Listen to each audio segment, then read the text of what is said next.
Treasure Island by Robert Louis Stevenson. Dedication.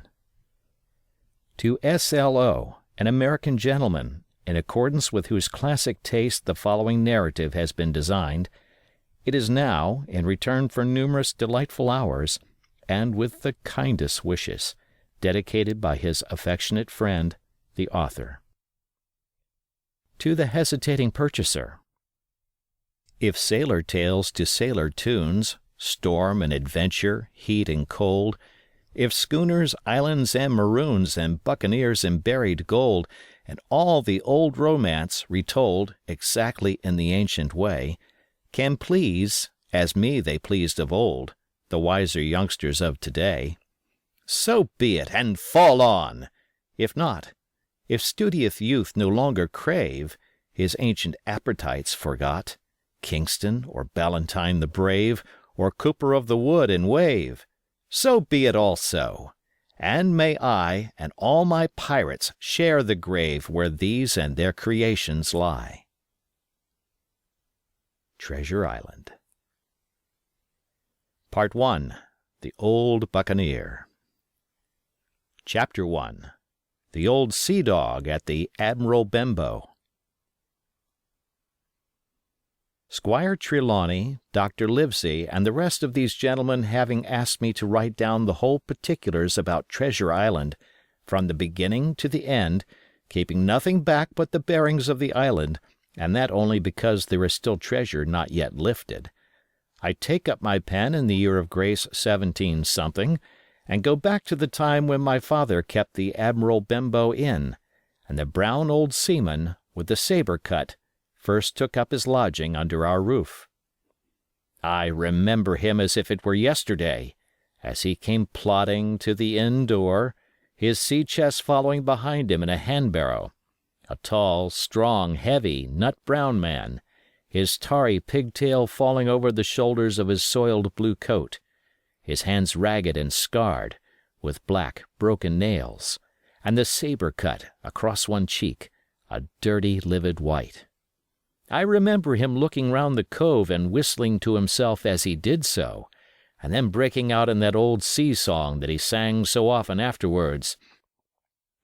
15 men on the dead man's chest, yo-ho-ho, and a bottle of rum, in the high old tottering voice that seemed to have been tuned and broken at the capstan bars. Then he rapped on the door with a bit of stick like a handspike that he carried, and when my father appeared, called roughly for a glass of rum. This, when it was brought to him, he drank slowly, like a connoisseur, lingering on the taste, and still looking about him at the cliffs and up at our signboard. "This is a handy cove," says he, at length, "and a pleasant situated grog shop. Much company, mate?" My father told him no, very little company, the more was the pity. "Well, then," said he, "this is the berth for me. Here, you, matey," he cried to the man who trundled the barrow, "bring up alongside and help up my chest. I'll stay here a bit," he continued. "I'm a plain man. Rum and bacon and eggs is what I want, and that head up there for to watch ships off. What you might call me? You might call me Captain. Oh, I see what you're at there," and he threw down 3 or 4 gold pieces on the threshold. "You can tell me when I've worked through that," says he, looking as fierce as a commander. And indeed, bad as his clothes were, and coarsely as he spoke, he had none of the appearance of a man who sailed before the mast, but seemed like a mate or skipper, accustomed to be obeyed or to strike. The man who came with the barrow told us the mail had set him down the morning before at the Royal George, that he had inquired what inns there were along the coast, and hearing ours well spoken of, I suppose, and described as lonely, had chosen it from the others for his place of residence, and that was all we could learn of our guest. He was a very silent man by custom. All day he hung round the cove or upon the cliffs with a brass telescope. All evening he sat in a corner of the parlor next the fire, and drank rum and water very strong. Mostly he would not speak when spoken to, only look up sudden and fierce, and blow through his nose like a foghorn, and we and the people who came about our house soon learned to let him be. Every day, when he came back from his stroll, he would ask if any seafaring men had gone by along the road. At first we thought it was the want of company of his own kind that made him ask this question, but at last we began to see he was desirous to avoid them. When a seaman put up at the Admiral Benbow, as now and then some did, making by the coast road for Bristol, he would look in at him through the curtained door before he entered the parlor, and he was always sure to be as silent as a mouse when any such was present. For me, at least, there was no secret about the matter, for I was, in a way, a sharer in his alarms. He had taken me aside one day, and promised me a silver fourpenny on the first of every month if I would only keep my weather eye open for a seafaring man with one leg, and let him know the moment he appeared. Often enough, when the first of the month came round and I applied to him for my wage, he would only blow through his nose at me and stare me down. But before the week was out he was sure to think better of it, bring me my fourpenny piece, and repeat his orders to look out for the seafaring man with one leg. How that personage haunted my dreams I need scarcely tell you. On stormy nights, when the wind shook the four corners of the house, and the surf roared along the cove and up the cliffs, I would see him in 1,000 forms and with 1,000 diabolical expressions. Now the leg would be cut off at the knee, now at the hip. Now he was a monstrous kind of a creature who had never had but the one leg, and that in the middle of his body. To see him leap and run and pursue me over hedge and ditch was the worst of nightmares, and altogether I paid pretty dear for my monthly fourpenny piece in the shape of these abominable fancies. But though I was so terrified by the idea of the seafaring man with one leg, I was far less afraid of the captain himself than anybody else who knew him. There were nights when he took a deal more rum and water than his head would carry, and then he would sometimes sit and sing his wicked old wild sea songs, minding nobody. But sometimes he would call for glasses round, and force all the trembling company to listen to his stories, or bear a chorus to his singing. Often I have heard the house shaking with yo-ho-ho and a bottle of rum, all the neighbors joining in for dear life, with the fear of death upon them, and each singing louder than the other to avoid remark. For in these fits he was the most overriding companion ever known. He would slap his hand on the table for silence all round. He would fly up in a passion of anger at a question, or sometimes because none was put, and so he judged the company was not following his story. Nor would he allow any one to leave the inn till he had drunk himself sleepy and reeled off to bed. His stories were what frightened people worst of all. Dreadful stories they were, about hanging and walking the plank, and storms at sea, and the dry Tortugas, and wild deeds in places on the Spanish Main. By his own account he must have lived his life among some of the wickedest men that God ever allowed upon the sea, and the language in which he told these stories shocked our plain country people almost as much as the crimes that he described. My father was always saying the inn would be ruined, for people would soon cease coming there to be tyrannized over and put down and sent shivering to their beds. But I really believe his presence did us good. People were frightened at the time, but on looking back they rather liked it. It was a fine excitement in a quiet country life, and there was even a party of the younger men who pretended to admire him, calling him a true sea dog and a real old salt, and such like names, and saying there was the sort of man that made England terrible at sea. In one way, indeed, he bade fair to ruin us, for he kept on staying week after week, and at last month after month, so that all the money had been long exhausted, and still my father never plucked up the heart to insist on having more. If ever he mentioned it, the captain blew through his nose so loudly that you might say he roared, and stared my poor father out of the room. I have seen him wringing his hands after such a rebuff, and I am sure the annoyance and the terror he lived in must have greatly hastened his early and unhappy death. All the time he lived with us the captain made no change whatever in his dress but to buy some stockings from a hawker. One of the cocks of his hat having fallen down, he let it hang from that day forth, though it was a great annoyance when it blew.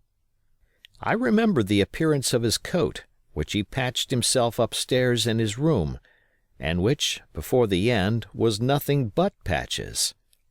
He never wrote or received a letter, and he never spoke with any but the neighbors, and with these, for the most part, only when drunk on rum. The great sea-chest none of us had ever seen open.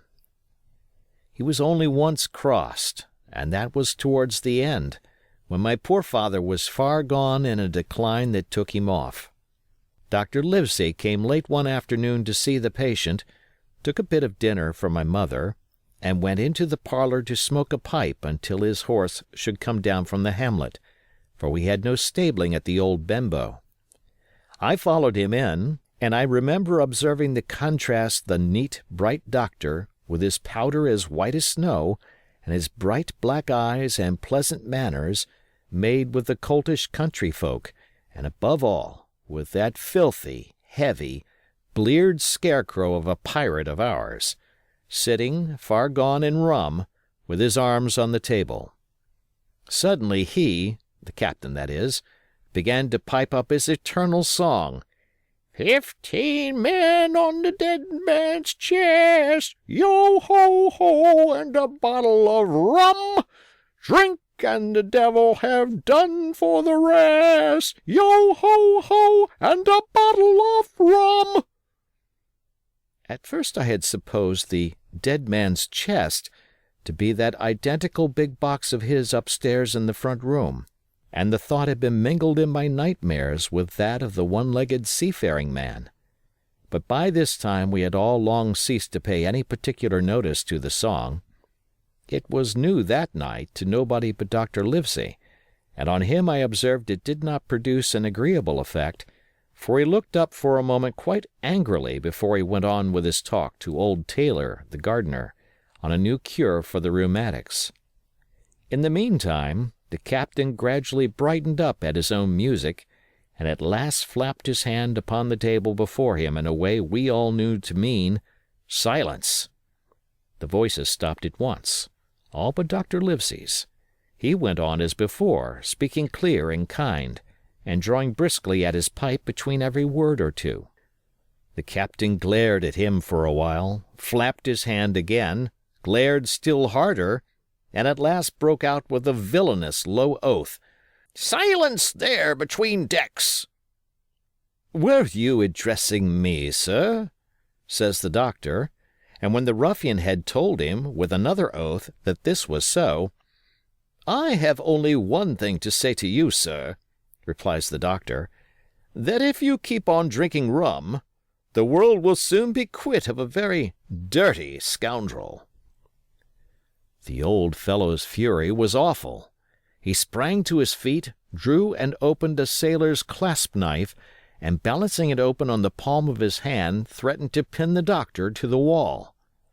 The doctor never so much as moved.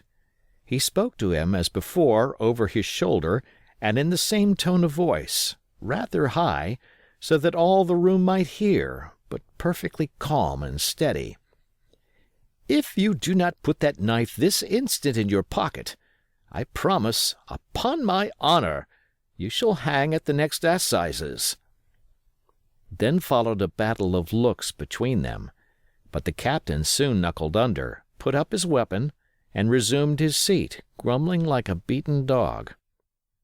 "And now, sir," continued the doctor, "since I now know that there's such a fellow in my district, you may count I'll have an eye upon you day and night. I'm not a doctor only, I'm a magistrate, and if I catch a breath of complaint against you, if it's only for a piece of incivility like tonight's, I'll take effectual means to have you hunted down and routed out of this. Let that suffice." Soon after, Dr. Livesey's horse came to the door, and he rode away, but the captain held his peace that evening, and for many evenings to come. Chapter 2. Black Dog Appears and Disappears. It was not very long after this that there occurred the first of the mysterious events that rid us at last of the captain, though not, as you will see, of his affairs. It was a bitter cold winter, with long hard frosts and heavy gales, and it was plain from the first that my poor father was little likely to see the spring. He sank daily, and my mother and I had all the inn upon our hands, and were kept busy enough without paying much regard to our unpleasant guest. It was one January morning, very early, a pinching frosty morning, the cove all grey with hoarfrost, the ripple lapping softly on the stones, the sun still low and only touching the hilltops and shining far to seaward. The captain had risen earlier than usual and set out down the beach, his cutlass swinging under the broad skirts of the old blue coat, his brass telescope under his arm, his hat tilted back upon his head. I remember his breath hanging like smoke in his wake as he strode off, and the last sound I heard of him, as he turned the big rock, was a loud snort of indignation, as though his mind was still running upon Dr. Livesey. Well, Mother was upstairs with Father, and I was laying the breakfast table against the captain's return, when the parlor door opened and a man stepped in on whom I had never set my eyes before. He was a pale, tallowy creature, wanting 2 fingers of the left hand, and though he wore a cutlass, he did not look much like a fighter. I had always my eye open for seafaring men, with 1 leg or 2, and I remember this one puzzled me. He was not sailorly, and yet he had a smack of the sea about him, too. I asked him what was for his service, and he said he would take rum. But as I was going out of the room to fetch it, he sat down upon a table and motioned me to draw near. I paused where I was with my napkin in my hand. "Come here, sonny," says he. "Come nearer here." I took a step nearer. "Is this here table for my mate, Bill?" he asked with a kind of leer. I told him I did not know his mate Bill, and this was for a person who stayed in our house, whom we called the captain. "Well," said he, "my mate Bill would be called the captain, as like as not. He has a cut on one cheek, and a mighty pleasant way with him, particularly in drink, has my mate Bill. We'll put it, for argument like, that your captain has a cut on one cheek, and we'll put it, if you like, that that cheek's the right one. Ah, well, I told you. Now, is my mate Bill in this here house?" I told him he was out walking. "Which way, sonny? Which way is he gone?" And when I had pointed out the rock and told him how the captain was likely to return, and how soon, and answered a few other questions, "Ah," said he, "this'll be as good as drink to my mate Bill." The expression of his face as he said these words was not at all pleasant, and I had my own reasons for thinking that the stranger was mistaken, even supposing he meant what he said. But it was no affair of mine, I thought, and besides, it was difficult to know what to do. The stranger kept hanging about just inside the inn door, peering around the corner like a cat waiting for a mouse.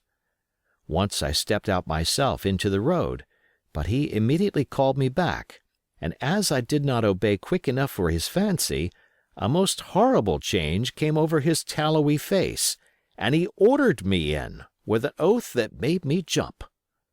As soon as I was back again he returned to his former manner, half fawning, half sneering, patted me on the shoulder, told me I was a good boy, and he had taken quite a fancy to me.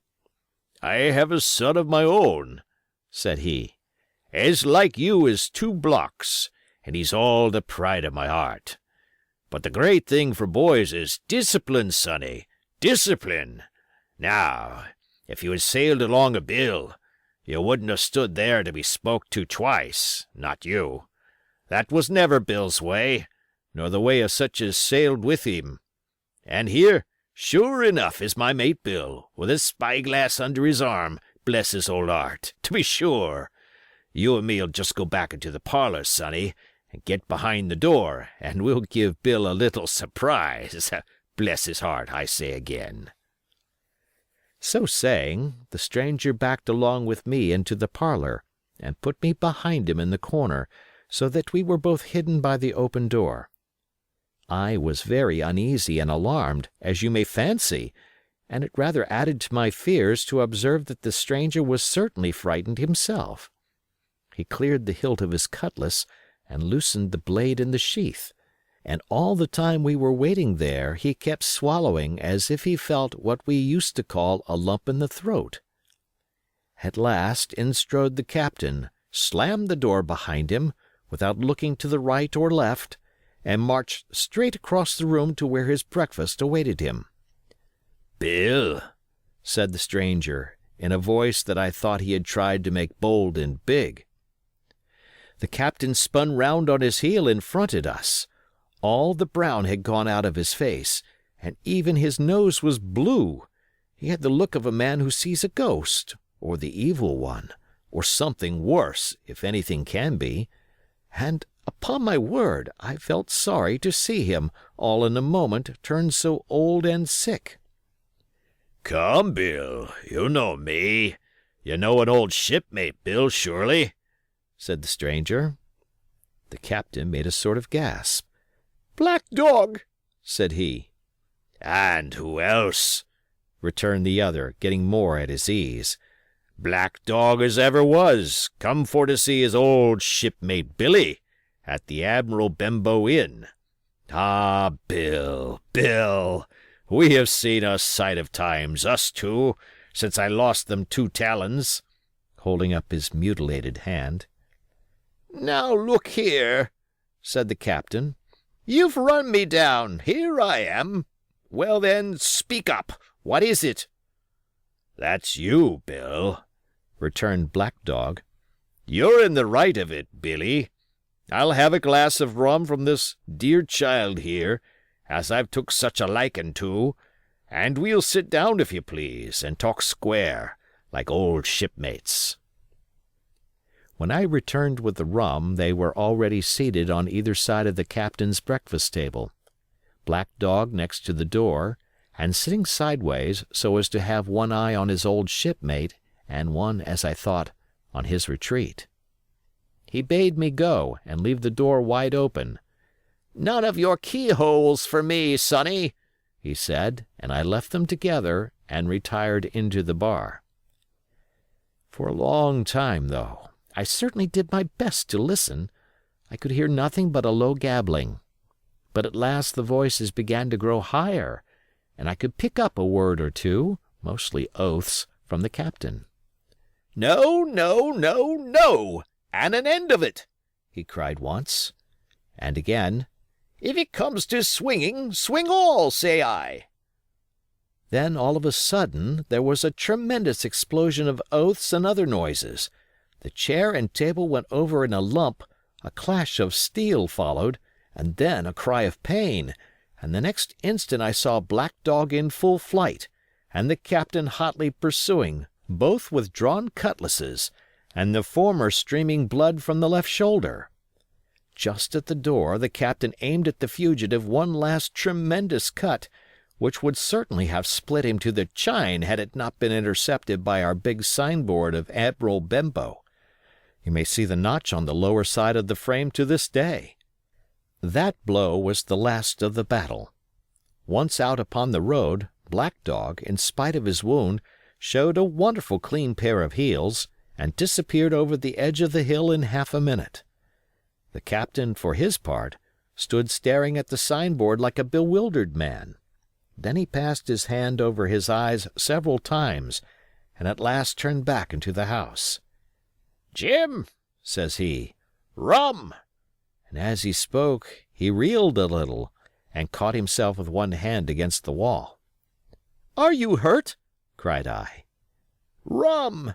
he repeated. "I must get away from here. Rum! Rum!" I ran to fetch it, but I was quite unsteadied by all that had fallen out, and I broke one glass and fouled the tap, and while I was still getting in my own way, I heard a loud fall in the parlor, and running in, beheld the captain lying full length upon the floor. At the same instant my mother, alarmed by the cries and fighting, came running downstairs to help me. Between us we raised his head. He was breathing very loud and hard, but his eyes were closed, and his face a horrible color. "Dear, dearie me!" cried my mother. "What a disgrace upon the house! And your poor father sick!" In the meantime we had no idea what to do to help the captain, nor any other thought but that he had got his death hurt in the scuffle with the stranger. I got the rum, to be sure, and tried to put it down his throat, but his teeth were tightly shut and his jaws as strong as iron. It was a happy relief for us when the door opened and Dr. Livesey came in, on his visit to my father. "Oh, doctor!" we cried. "What shall we do? Where is he wounded?" "Wounded? A fiddlestick's end," said the doctor. "Nor more wounded than you or I. The man has had a stroke, as I warned him. Now, Mrs. Hawkins, just you run upstairs to your husband, and tell him, if possible, nothing about it. For my part, I must do my best to save this fellow's trebly worthless life. And Jim, you get me a basin." When I got back with the basin, the doctor had already ripped up the captain's sleeve and exposed his great sinewy arm. It was tattooed in several places. "Here's luck," "A fair wind," and "Billy Bones his fancy" were very neatly and clearly executed on the forearm, and up near the shoulder there was a sketch of a gallows and a man hanging from it, done, as I thought, with great spirit. "Prophetic," said the doctor, touching this picture with his finger. "And now, Master Billy Bones, if that be your name, we'll have a look at the colour of your blood. Jim," he said, "are you afraid of blood?" "No, sir," said I. "Well, then," said he, "you hold the basin." And with that he took his lancet and opened a vein. A great deal of blood was taken before the captain opened his eyes and looked mistily about him. First he recognized the doctor with an unmistakable frown. Then his glance fell upon me, and he looked relieved. But suddenly his color changed, and he tried to raise himself, crying, "Where's Black Dog?" "There is no black dog here," said the doctor, "except what you have on your own back. You have been drinking rum. You have had a stroke, precisely as I told you, and I have just, very much against my own will, dragged you head foremost out of the grave. Now, Mr. Bones—" "That's not my name," he interrupted. "Much I care," returned the doctor. "It's the name of a buccaneer of my acquaintance, and I call you by it for the sake of shortness, and what I have to say to you is this. One glass of rum won't kill you, but if you take one you'll take another and another, and I stake my wig if you don't break off short you'll die. Do you understand that? Die, and go to your own place like the man in the Bible. Come now, make an effort. I'll help you to your bed for once." Between us, with much trouble, we managed to hoist him upstairs and laid him on his bed, where his head fell back on the pillow as if he were almost fainting. "Now, mind you," said the doctor, "I clear my conscience. The name of rum for you is death." And with that he went off to see my father, taking me with him by the arm. "This is nothing," he said as soon as he had closed the door. "I have drawn blood enough to keep him quiet a while. He should lie for a week where he is. That is the best thing for him and you. But another stroke would settle him." Chapter 3. The Black Spot. About noon I stopped at the captain's door with some cooling drinks and medicines. He was lying very much as we had left him, only a little higher, and he seemed both weak and excited. "Jim," he said, "you're the only one here that's worth anything, and you know I've been always good to you. Never a month but I've given you a silver fourpenny for yourself. And now, you see, mate, I'm pretty low and deserted by all. And Jim, you'll bring me one noggin of rum now, won't you, matey?" "The doctor," I began, but he broke in cursing the doctor in a feeble voice, but heartily. "Doctors is all swabs," he said. "And that doctor there, why, what do he know about seafaring men? I've been in places hot as pitch, and mates dropping round with yellow jack, and the blessed land a heaving like the sea with earthquakes. What do the doctor know of lands like that? And I lived on rum, I tell you. It's been meat and drink, and man and wife, to me. And if I'm not to have my rum now, I'm a poor old hulk on a lee shore. My blood'll be on you, Jim, and that doctor swab." And he ran on again for a while with curses. "Look, Jim, how my fingers fidges," he continued in the pleading tone. "I can't keep 'em still, not I. I haven't had a drop this blessed day. That doctor's a fool, I tell you. If I don't have a drain of rum, Jim, I'll have the horrors. I seen some on 'em already. I seen old Flint in the corner there behind you. As plain as print I seen him. And if I get the horrors, I'm a man that has lived rough, and I'll raise Cain. Your doctor hisself said one glass wouldn't hurt me. I'll give you a golden guinea for a noggin, Jim." He was growing more and more excited, and this alarmed me for my father, who was very low that day and needed quiet. Besides, I was reassured by the doctor's words, now quoted to me, and rather offended by the offer of a bribe. "I want none of your money," said I, "but what you owe my father. I'll get you one glass and no more." When I brought it to him, he seized it greedily and drank it out. "Aye, aye," said he, "that's some better, sure enough. And now, matey, did that doctor say how long I was to lie here in this old berth?" "A week at least," said I. "Thunder!" he cried. "A week! I can't do that. They'd have the black spot on me by then. The lubbers is going about to get the wind of me this blessed moment. Lubbers as couldn't keep what they got, and want to nail what is another's. Is that seamanly behavior now, I want to know? But I'm a saving soul. I never wasted good money of mine, nor lost it neither, and I'll trick 'em again. I'm not afraid on 'em. I'll shake out another reef, matey, and daddle 'em again." As he was thus speaking, he had risen from bed with great difficulty, holding to my shoulder with a grip that almost made me cry out, and moving his legs like so much dead weight. His words, spirited as they were in meaning, contrasted sadly with the weakness of the voice in which they were uttered. He paused when he had got into a sitting position on the edge. "That doctor's done me," he murmured. "My ears is singing. Lay me back." Before I could do much to help him, he had fallen back again to his former place, where he lay for a while silent. "Jim," he said at length, "you saw that seafaring man today?" "Black Dog?" I asked. "Ah, Black Dog," says he. "He's a bad 'un, but there's worse that put him on. Now, if I can't get away nohow, and they tip me the black spot, mind you, it's my old sea chest they're after. You get on a horse. You can, can't you? Well, then, you get on a horse and go to— yes, I will, to that eternal Dr. Swab, and tell him to pipe all hands, magistrates and sich, and he'll lay 'em aboard at the Admiral Benbow. All old Flint's crew, man and boy, all on 'em that's left.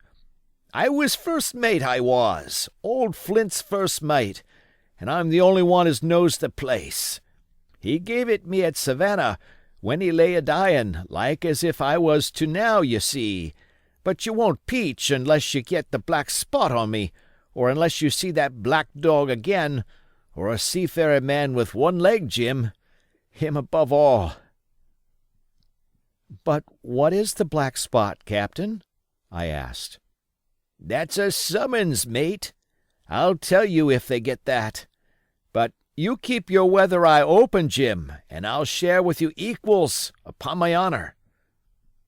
He wandered a little longer, his voice growing weaker, but soon after I had given him his medicine, which he took like a child, with the remark, "If ever a seaman wanted drugs, it's me," he fell at last into a heavy, swoon-like sleep, in which I left him. What I should have done had all gone well, I do not know. Probably I should have told the whole story to the doctor, for I was in mortal fear lest the captain should repent of his confessions and make an end of me. But as things fell out, my poor father died quite suddenly that evening, which put all other matters on one side.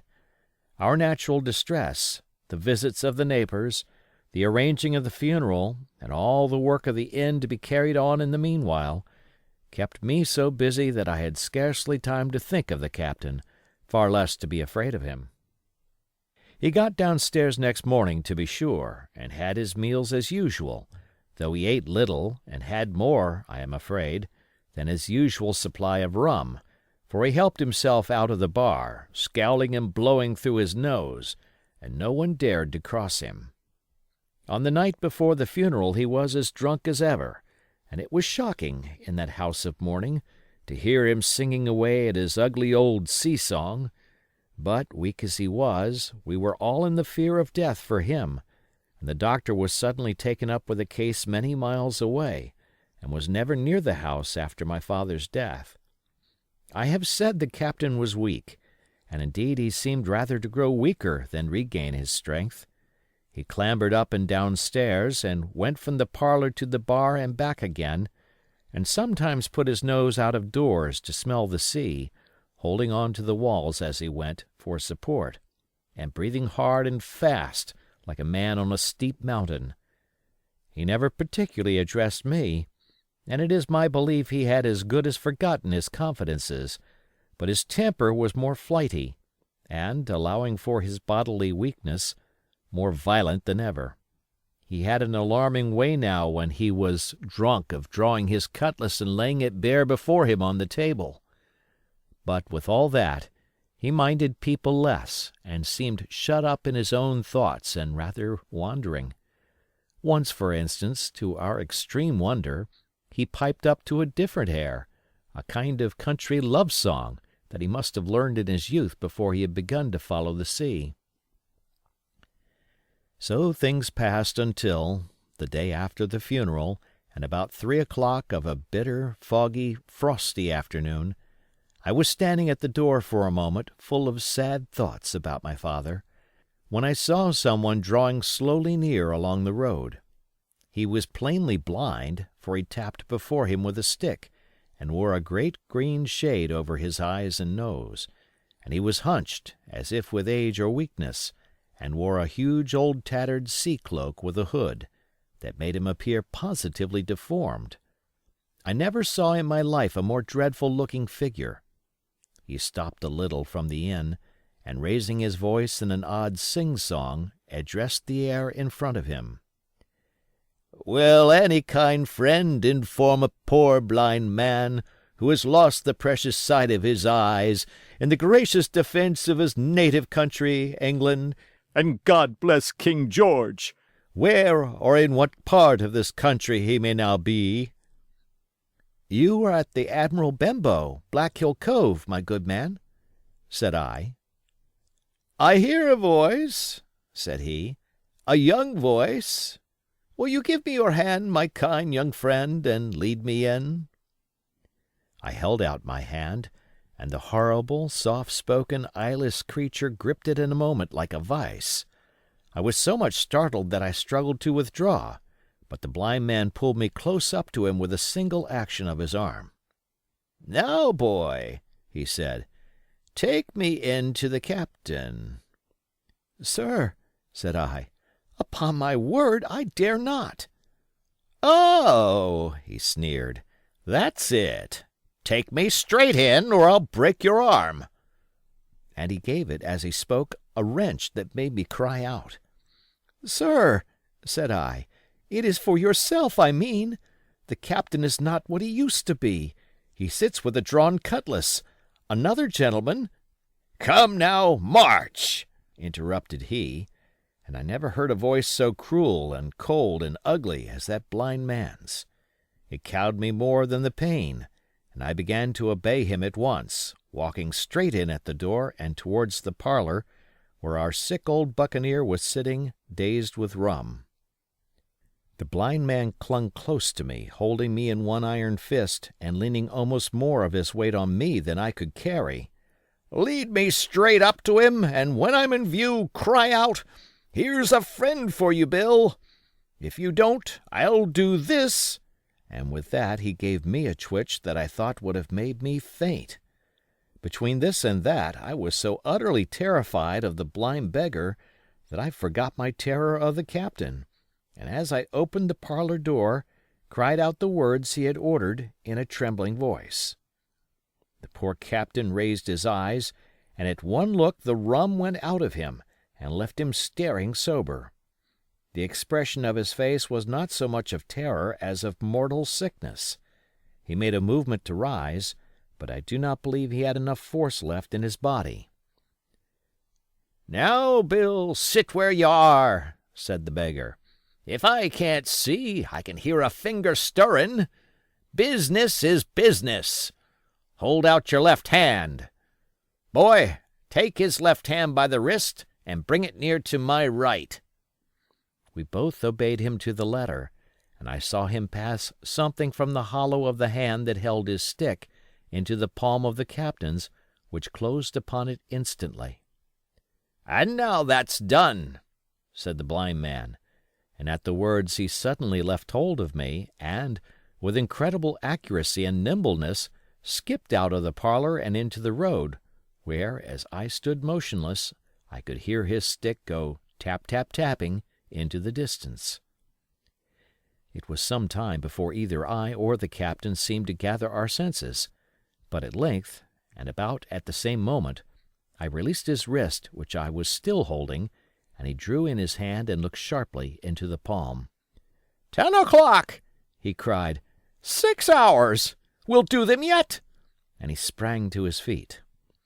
Even as he did so he reeled, put his hand to his throat, stood swaying for a moment, and then, with a peculiar sound, fell from his whole height face foremost to the floor.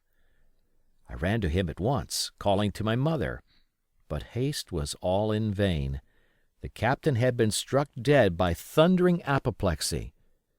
It is a curious thing to understand, for I had certainly never liked the man, though of late I have begun to pity him, but as soon as I saw that he was dead, I burst into a flood of tears. It was the second death I had known, and the sorrow of the first was still fresh in my heart. Chapter 4. The Sea Chest. I lost no time, of course, in telling my mother all that I knew, and perhaps should have told her long before, and we saw ourselves at once in a difficult and dangerous position. Some of the man's money, if he had any, was certainly due to us, but it was not likely that our captain's shipmates, above all the 2 specimens seen by me, Black Dog and the blind beggar, would be inclined to give up their booty in payment of the dead man's debts. The captain's order to mount at once and ride for Dr. Livesey would have left my mother alone and unprotected, which was not to be thought of. Indeed, it seemed impossible for either of us to remain much longer in the house. The fall of coals in the kitchen grate, the very ticking of the clock, filled us with alarms. The neighborhood, to our ears, seemed haunted by approaching footsteps, and what between the dead body of the captain on the parlor floor and the thought of that detestable blind beggar hovering near at hand and ready to return, there were moments when, as the saying goes, I jumped in my skin for terror. Something must speedily be resolved upon, and it occurred to us at last to go forth together and seek help in the neighboring hamlet. No sooner said than done.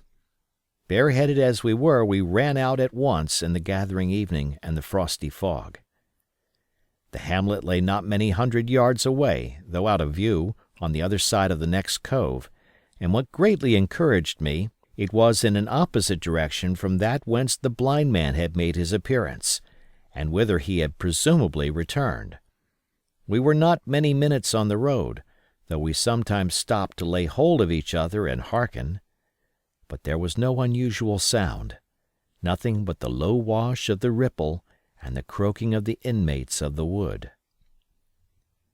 It was already candlelight when we reached the hamlet, and I shall never forget how much I was cheered to see the yellow shine in doors and windows, but that, as it proved, was the best of the help we were likely to get in that quarter.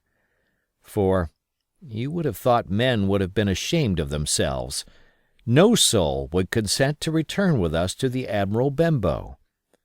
The more we told of our troubles, the more, man, woman, and child, they clung to the shelter of their houses. The name of Captain Flint, though it was strange to me, was well enough known to some there, and carried a great weight of terror.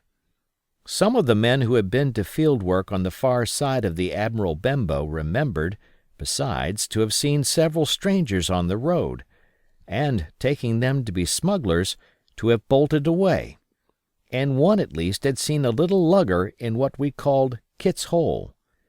For that matter, any one who was a comrade of the captain's was enough to frighten them to death. And the short and the long of the matter was, that while we could get several who were willing enough to ride to Dr. Livesey's, which lay in another direction, not one would help us to defend the inn. They say cowardice is infectious. But then argument is, on the other hand, a great emboldener. And so when each had said his say, my mother made them a speech. She would not, she declared, lose money that belonged to her fatherless boy. "If none of the rest of you dare," she said, "Jim and I dare. Back we will go, the way we came, and small thanks to you, big hulking, chicken-hearted men. We'll have that chest open if we die for it. And I'll thank you for that bag, Mrs. Crossley, to bring back our lawful money in." Of course I said I would go with my mother, and of course they all cried out at our foolhardiness, but even then not a man would go along with us. All they would do was to give me a loaded pistol lest we were attacked, and to promise to have horses ready saddled in case we were pursued on our return, while one lad was to ride forward to the doctor's in search of armed assistance. My heart was beating finely when we two set forth in the cold night upon this dangerous venture. A full moon was beginning to rise and peered redly through the upper edges of the fog, and this increased our haste, for it was plain, before we came forth again, that all would be as bright as day, and our departure exposed to the eyes of any watchers. We slipped along the hedges, noiseless and swift, nor did we see or hear anything to increase our terrors, till, to our relief, the door of the Admiral Benbow had closed behind us. I slipped the bolt at once, and we stood and panted for a moment in the dark, alone in the house with the dead captain's body. Then my mother got a candle in the bar, and holding each other's hands, we advanced into the parlor. He lay as we had left him, on his back, with his eyes open, and one arm stretched out. "Draw down the blind, Jim," whispered my mother. "They might come and watch outside. And now," said she when I had done so, "we have to get the key off that, and who's to touch it I should like to know," and she gave a kind of sob as she said the words. I went down on my knees at once. On the floor close to his hand there was a little round of paper, blackened on the one side. I could not doubt that this was the black spot, and taking it up, I found written on the other side, in a very good, clear hand, this short message: "You have till 10 tonight." "He had till 10, Mother," said I, and just as I said it our old clock began striking. This sudden noise startled us shockingly, but the news was good, for it was only 6. "Now, Jim," she said, "that key." I felt in his pockets one after another.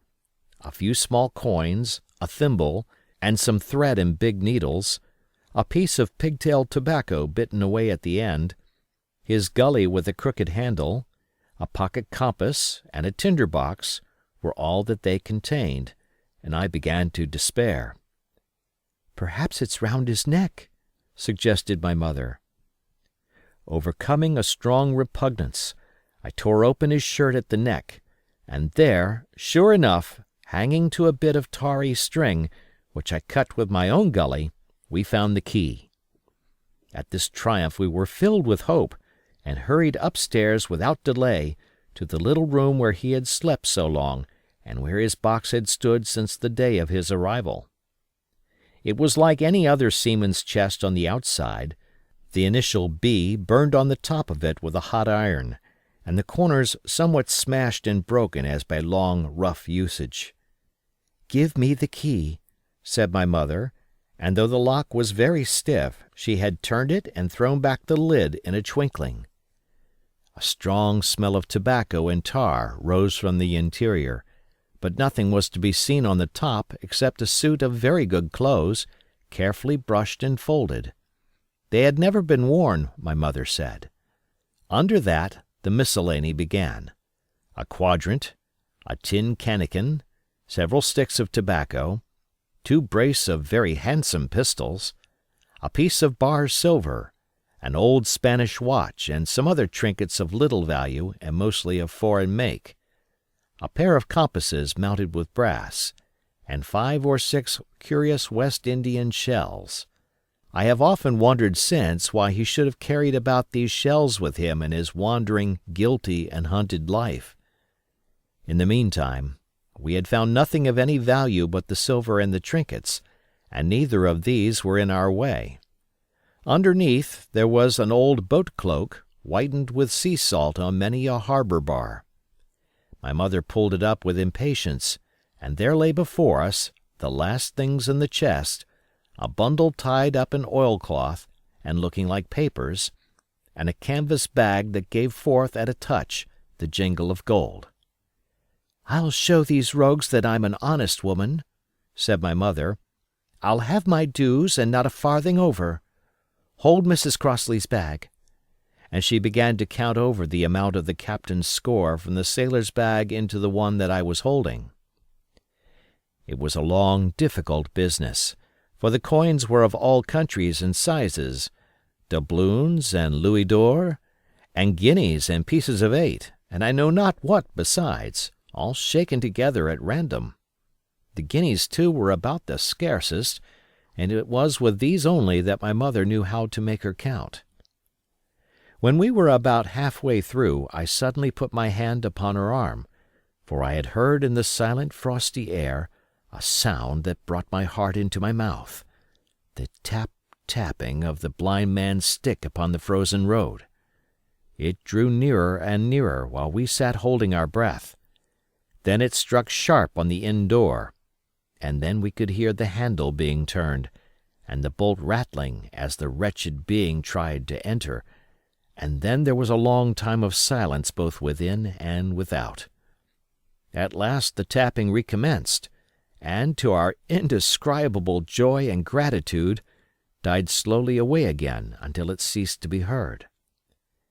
"Mother," said I, "take the whole and let's be going," for I was sure the bolted door must have seemed suspicious, and would bring the whole hornet's nest about our ears, though how thankful I was that I had bolted it, none could tell who had never met that terrible blind man.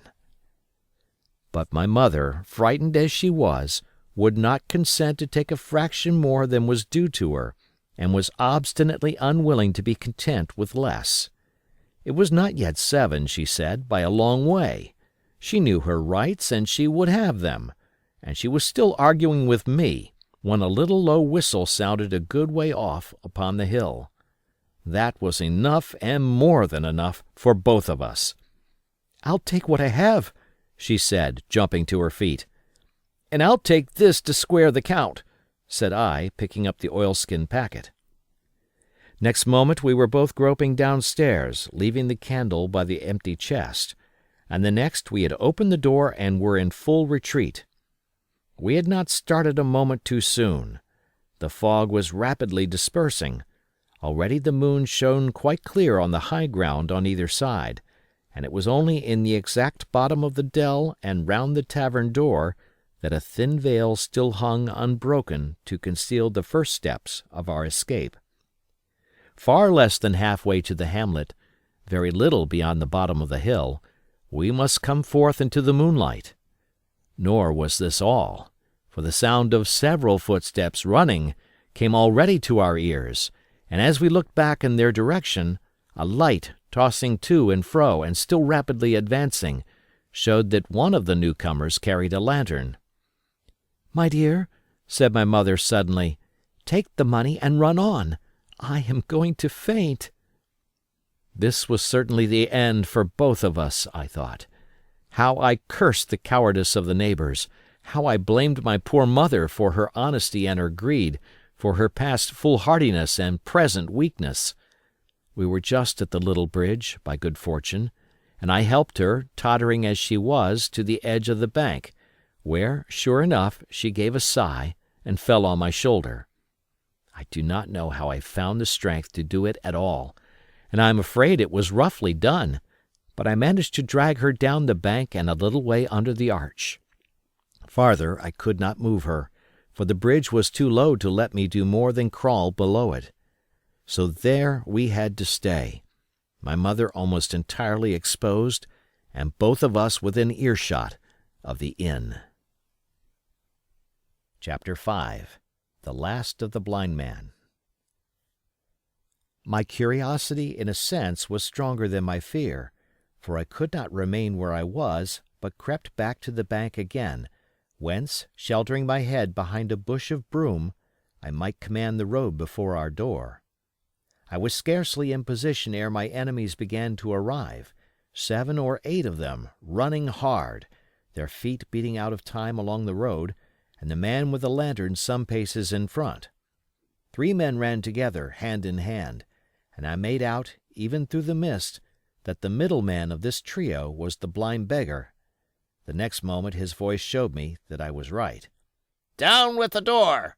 he cried. "Aye, aye, sir," answered 2 or 3, and a rush was made upon the Admiral Benbow, the lantern-bearer following, and then I could see them pause, and hear speeches passed in a lower key, as if they were surprised to find the door open. But the pause was brief, for the blind man again issued his commands. His voice sounded louder and higher, as if he were afire with eagerness and rage. "In! In! In!" he shouted, and cursed them for their delay. 4 or 5 of them obeyed at once, 2 remaining on the road with the formidable beggar. There was a pause, then a cry of surprise, and then a voice shouting from the house, "Bill's dead!" But the blind man swore at them again for their delay. "Search him, some of you shirking lubbers, and the rest of you aloft and get the chest!" he cried. I could hear their feet rattling up our old stairs, so that the house must have shook with it. Promptly afterwards, fresh sounds of astonishment arose. The window of the captain's room was thrown open with a slam and a jingle of broken glass, and a man leaned out into the moonlight, head and shoulders, and addressed the blind beggar on the road below him. "Pew!" he cried. "They've been before us. Someone's turned the chest out alow in the loft." "Is it there?" roared Pew. "The money's there." The blind man cursed the money. "Flint's fist, I mean," he cried. "We don't see it here nohow," returned the man. "Here, you below there, is it on bill?" cried the blind man again. At that, another fellow, probably him who had remained below to search the captain's body, came to the door of the inn. "Bill's been overhauled already," said he. "Nothing left." "It's these people of the inn. It's that boy. I wish I had put his eyes out," cried the blind man, Pew. "They were here no time ago. They had the door bolted when I tried it. Scatter, lads, and find 'em." "Sure enough, they left their glim here," said the fellow from the window. "Scatter and find 'em! Rout the house out!" reiterated Pew, striking with his stick upon the road. Then there followed a great to-do through all our old inn, heavy feet pounding to and fro, furniture thrown over, doors kicked in, until the very rocks re-echoed, and the men came out again, one after another on the road, and declared that we were nowhere to be found. And just then the same whistle that had alarmed my mother and myself over the dead captain's money was once more clearly audible through the night, but this time twice repeated. I had thought it to be the blind man's trumpet, so to speak, summoning his crew to the assault, but I now found that it was a signal from the hillside towards the hamlet, and, from its effect upon the buccaneers, a signal to warn them of approaching danger. "There's Dirk again," said one. "Twice. We'll have to budge, mates." "Budge, you skulk!" cried Pew. "Dirk was a fool and a coward from the first. You wouldn't mind him. They must be close by. They can't be far. You have your hands on it. Scatter and look for them, dogs. Oh, shiver my soul!" he cried. "If I had eyes!" This appeal seemed to produce some effect, for two of the fellows began to look here and there among the lumber, but half-heartedly, I thought, and with half an eye to their own danger all the time, while the rest stood irresolute on the road. "You have your hands on thousands, you fools, and you hang a leg. You'd be as rich as kings if you could find it, and you know it's here, and you stand there skulking. There wasn't one of you dared face Bill, and I did it, a blind man. And I'm to lose my chance for you. I'm to be a poor crawling beggar sponging for rum when I might be rolling in a coach. If you had the pluck of a weevil and a biscuit, you would catch them still." "Hang it, Pew, we've got the doubloons," grumbled one. "They might have hid the blessed thing," said another. "Take the Georges, Pew, and don't stand here squalling." Squalling was the word for it. Pew's anger rose so high at these objections, till at last, his passion completely taking the upper hand, he struck at them right and left in his blindness, and his stick sounded heavily on more than one. Those, in their turn, cursed back at the blind miscreant, threatened him in horrid terms, and tried in vain to catch the stick and wrest it from his grasp. This quarrel was the saving of us, for, while it was still raging, another sound came from the top of the hill on the side of the hamlet, the tramp of horses galloping. Almost at the same time a pistol shot, flash, and report came from the hedge side, and that was plainly the last signal of danger, for the buccaneers turned at once and ran, separating in every direction, one seaward along the cove, one slant across the hill, and so on, so that in half a minute not a sign of them remained but Pew. Him they had deserted, whether in sheer panic or out of revenge for his ill words and blows, I know not, but there he remained behind, tapping up and down the road in a frenzy, and groping and calling for his comrades. Finally he took the wrong turn, and ran a few steps past me towards the hamlet, crying, "Johnny, Black Dog, Dirk," and other names. "You won't leave old Pew, mates, not old Pew." Just then the noise of horses topped the rise, and 4 or 5 riders came in sight in the moonlight, and swept at full gallop down the slope. At this Pew saw his error, turned with a scream, and ran straight for the ditch, into which he rolled. But he was on his feet again in a second, and made another dash, now utterly bewildered, right under the nearest of the coming horses. The rider tried to save him, but in vain. Down went Pew with a cry that rang high into the night, and the 4 hoofs trampled and spurned him and passed by. He fell on his side, then gently collapsed upon his face, and moved no more. I leaped to my feet and hailed the riders. They were pulling up, at any rate, horrified at the accident, and I soon saw what they were. One, tailing out behind the rest, was a lad that had gone from the hamlet to Dr. Livesey's. The rest were revenue officers, whom he had met by the way, and with whom he had had the intelligence to return at once. Some news of the lugger in Kit's Hole had found its way to Supervisor Dance, and set him forth that night in our direction, and to that circumstance my mother and I owed our preservation from death. Pugh was dead, stone dead. As for my mother, when we had carried her up to the hamlet, a little cold water and salts, and that soon brought her back again, and she was none the worse for her terror, though she continued to deplore the balance of the money. In the meantime the supervisor rode on as fast as he could to Kit's Hole, but his men had to dismount and grope down the dingle, leading, and sometimes supporting, their horses, and in continual fear of ambushes. So it was no great matter for surprise that when they got down to the hole the lugger was already under way, though still close in. He hailed her. A voice replied, telling him to keep out of the moonlight, or he would get some lead in him, and at the same time a bullet whistled close by his arm. Soon after, the lugger doubled the point and disappeared. Mr. Dance stood there, as he said, like a fish out of water, and all he could do was to dispatch a man to B to warn the cutter. "And that," said he, "is just about as good as nothing. They've got off clean, and there's an end. Only," he added, "I'm glad I trod on Master Pugh's corns," for by this time he had heard my story. I went back with him to the Admiral Benbow, and you cannot imagine a house in such a state of smash. The very clock had been thrown down by these fellows in their furious hunt after my mother and myself, and though nothing had actually been taken away except the captain's money-bag and a little silver from the till, I could see at once that we were ruined. Mr. Dance could make nothing of the scene. "They got the money, you say? Well then, Hawkins, what in fortune were they after? More money, I suppose?" "No, sir, not money, I think," replied I. "In fact, sir, I believe I have the thing in my breast pocket, and to tell you the truth, I should like to get it put in safety." "To be sure, boy, quite right," said he. "I'll take it if you like."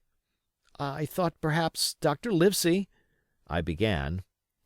"Perfectly right," he interrupted very cheerily. "Perfectly right. A gentleman and a magistrate. And now I come to think of it, I might as well ride round there myself and report to him or squire. Master Pugh's dead, when all's done. Not that I regret it, but he's dead, you see, and people will make it out against an officer of His Majesty's revenue, if make it out they can. Now, I'll tell you, Hawkins, if you like, I'll take you along." I thanked him heartily for the offer, and we walked back to the hamlet where the horses were. By the time I had told my mother of my purpose, they were all in the saddle. "Dogger," said Mr. Dance, "you have a good horse. Take up this lad behind you." As soon as I was mounted, holding on to Dogger's belt, the supervisor gave the word, and the party struck out at a bouncing trot on the road to Dr. Livesey's house. Chapter 6. The Captain's Papers. We rode hard all the way till we drew up before Dr. Livesey's door. The house was all dark to the front. Mr. Dance told me to jump down and knock, and Dogger gave me a stirrup to descend by. The door was opened almost at once by the maid. "Is Dr. Livesey in?" I asked. No, she said, he had come home in the afternoon but had gone up to the hall to dine and pass the evening with the squire.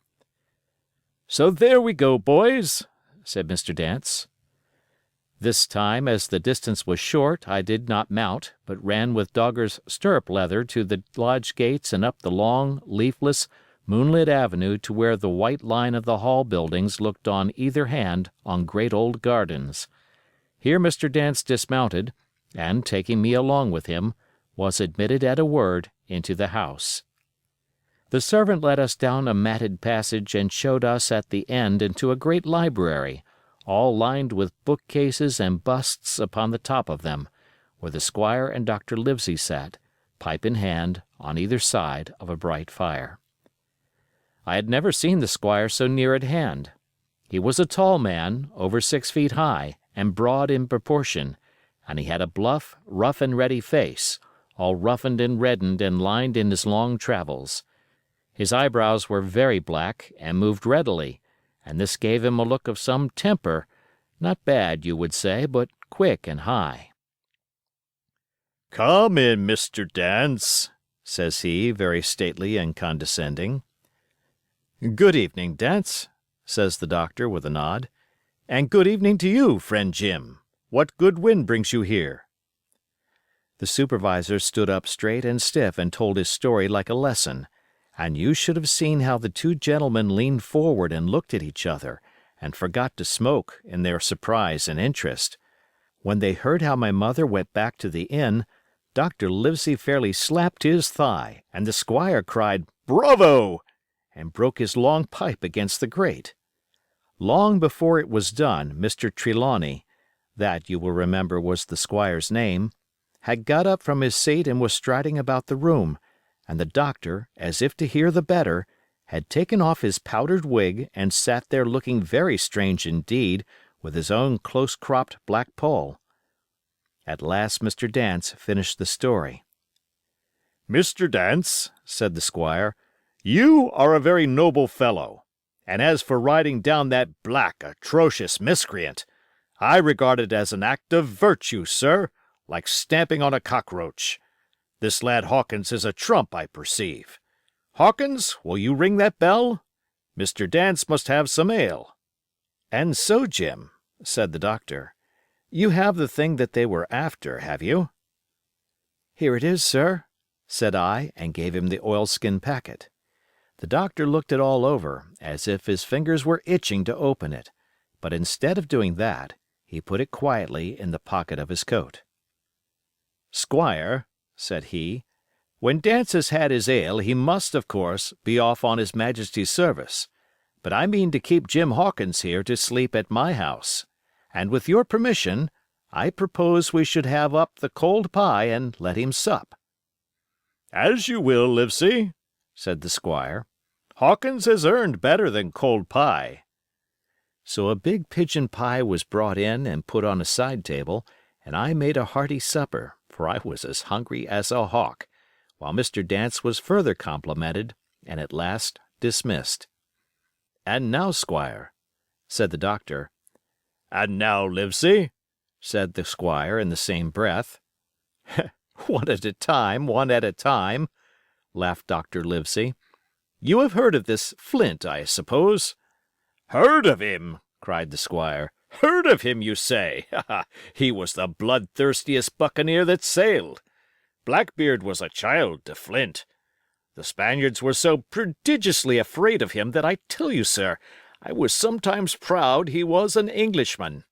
I've seen his topsails with these eyes, off Trinidad, and the cowardly son of a rum puncheon that I sailed with put back, sir, into port of Spain."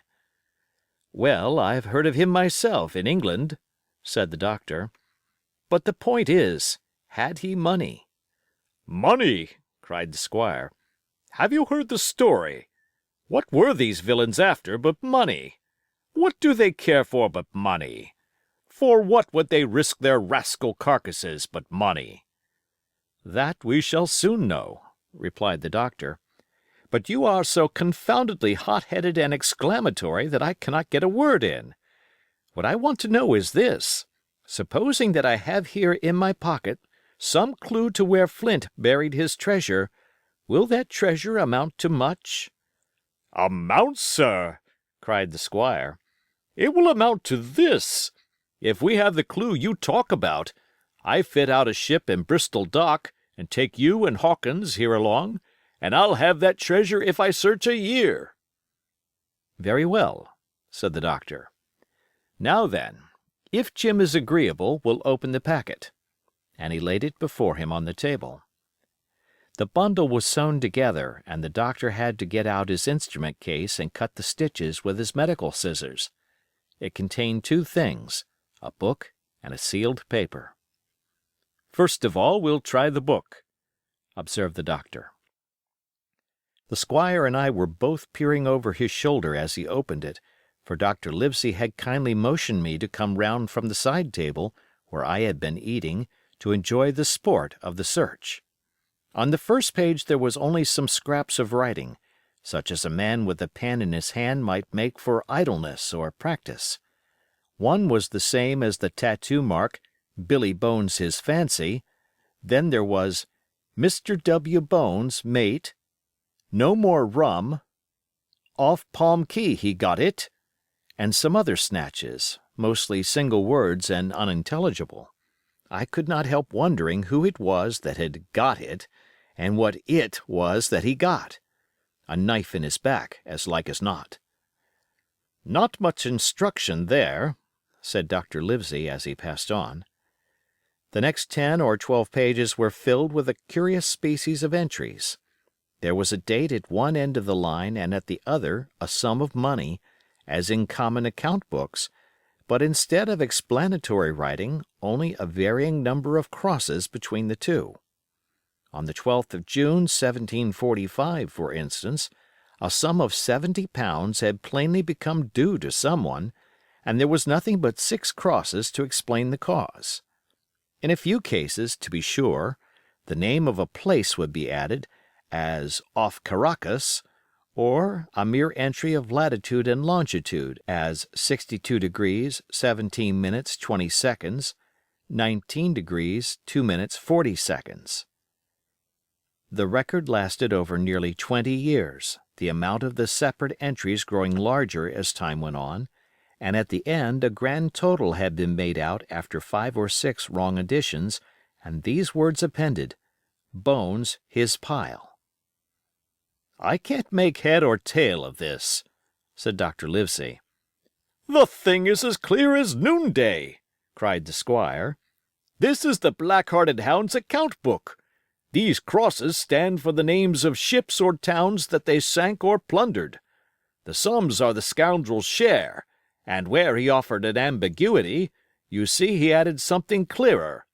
Off Caracas, now.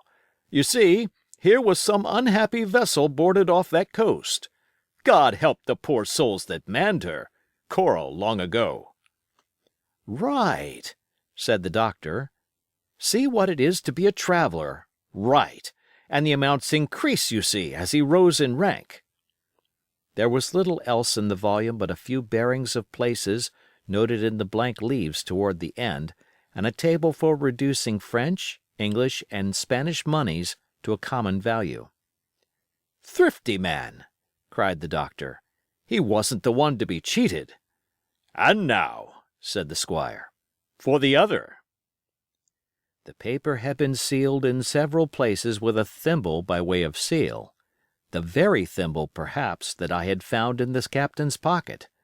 The doctor opened the seals with great care, and there fell out the map of an island, with latitude and longitude, soundings, names of hills and bays and inlets, and every particular that would be needed to bring a ship to a safe anchorage upon its shores.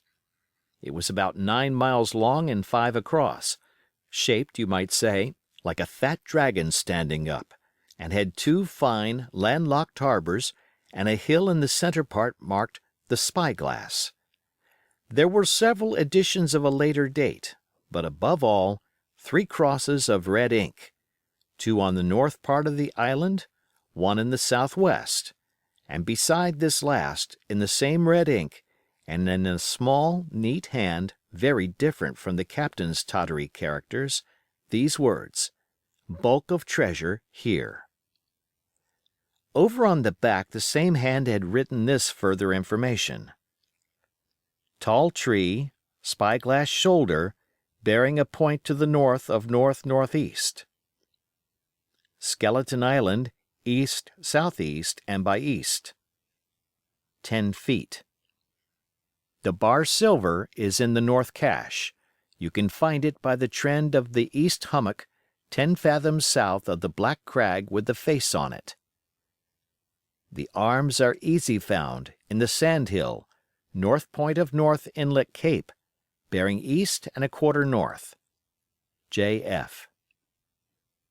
That was all, but brief as it was, and to me incomprehensible, it filled the squire and Dr. Livesey with delight.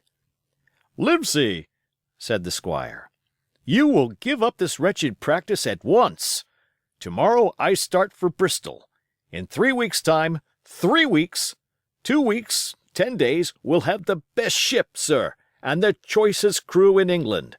Hawkins shall come as cabin boy. You'll make a famous cabin boy, Hawkins. You, Livesey, are ship's doctor. I am Admiral. We'll take Redruth, Joyce, and Hunter. We'll have favorable winds, a quick passage, and not the least difficulty in finding the spot, and money to eat, to roll in, to play duck and drake with ever after." "Trelawney," said the doctor, "I'll go with you, and I'll go bail for it, so will Jim, and be a credit to the undertaking. There's only one man I'm afraid of." "And who's that?" cried the squire. "Name the dog, sir." "You," replied the doctor, "for you cannot hold your tongue. We are not the only men who know of this paper.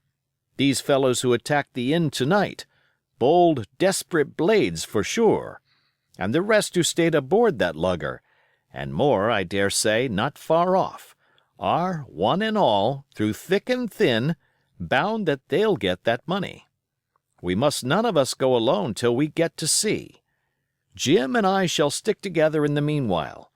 You'll take Joyce and Hunter when you ride to Bristol, and from first to last, not one of us must breathe a word of what we've found."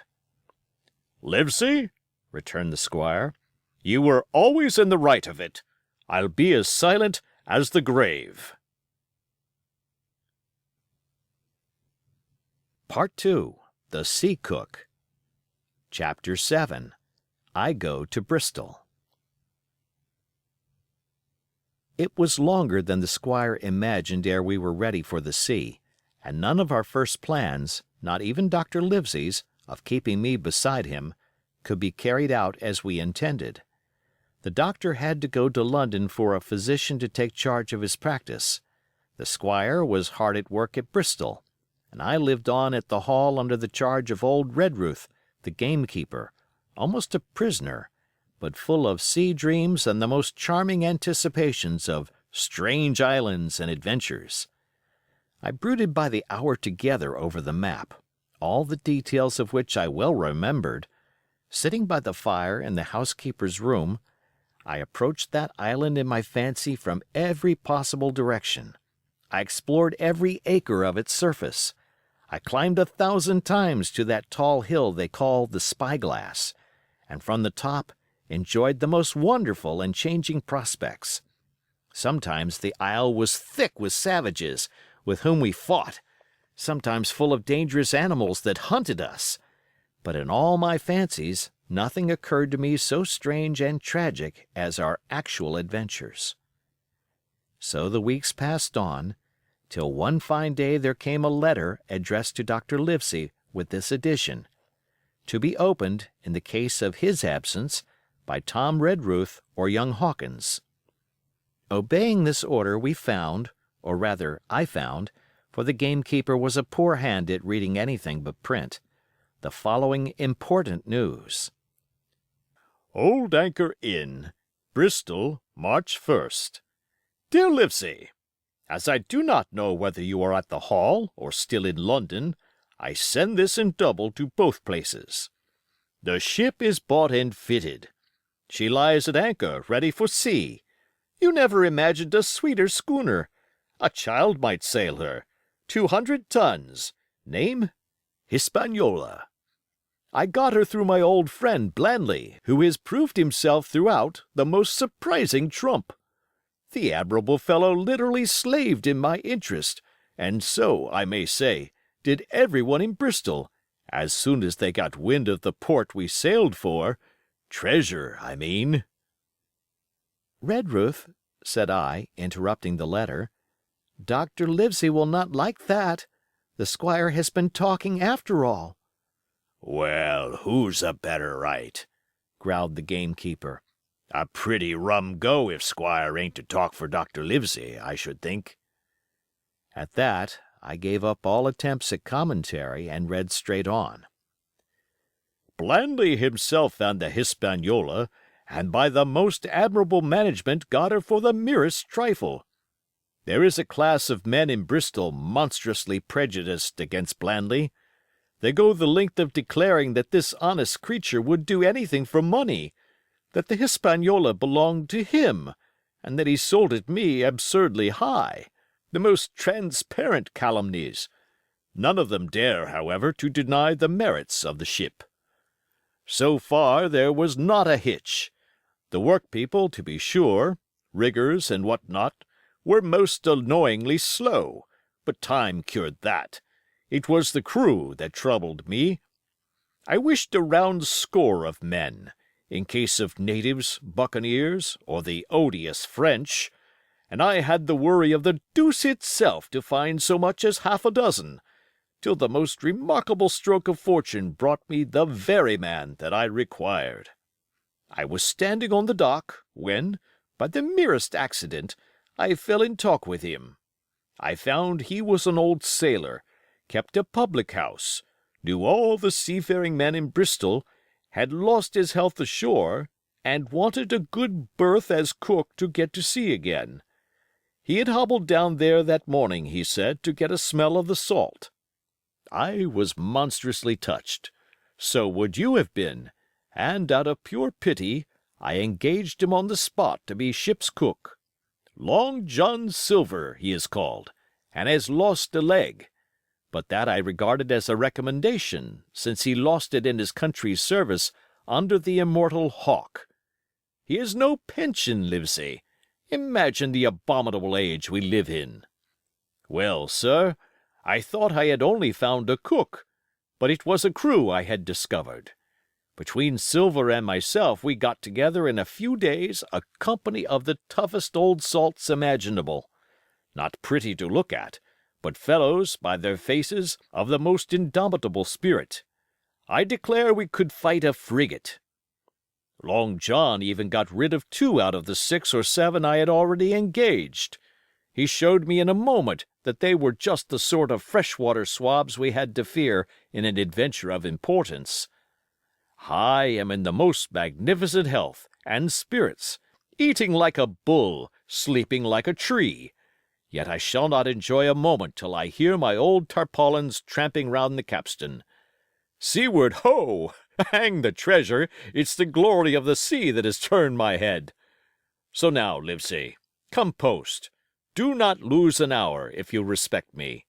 Let young Hawkins go at once to see his mother, with Redruth for a guard, and then both come full speed to Bristol. John Trelawney. Postscript.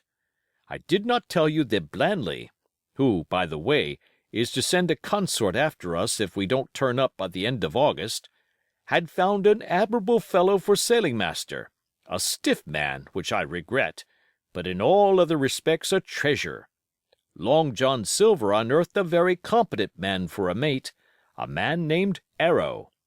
I have a boatswain who pipes, Livesey, so things shall go man-o'-war fashion on board the good ship Hispaniola. I forgot to tell you that Silver is a man of substance. I know of my own knowledge that he has a banker's account, which has never been overdrawn.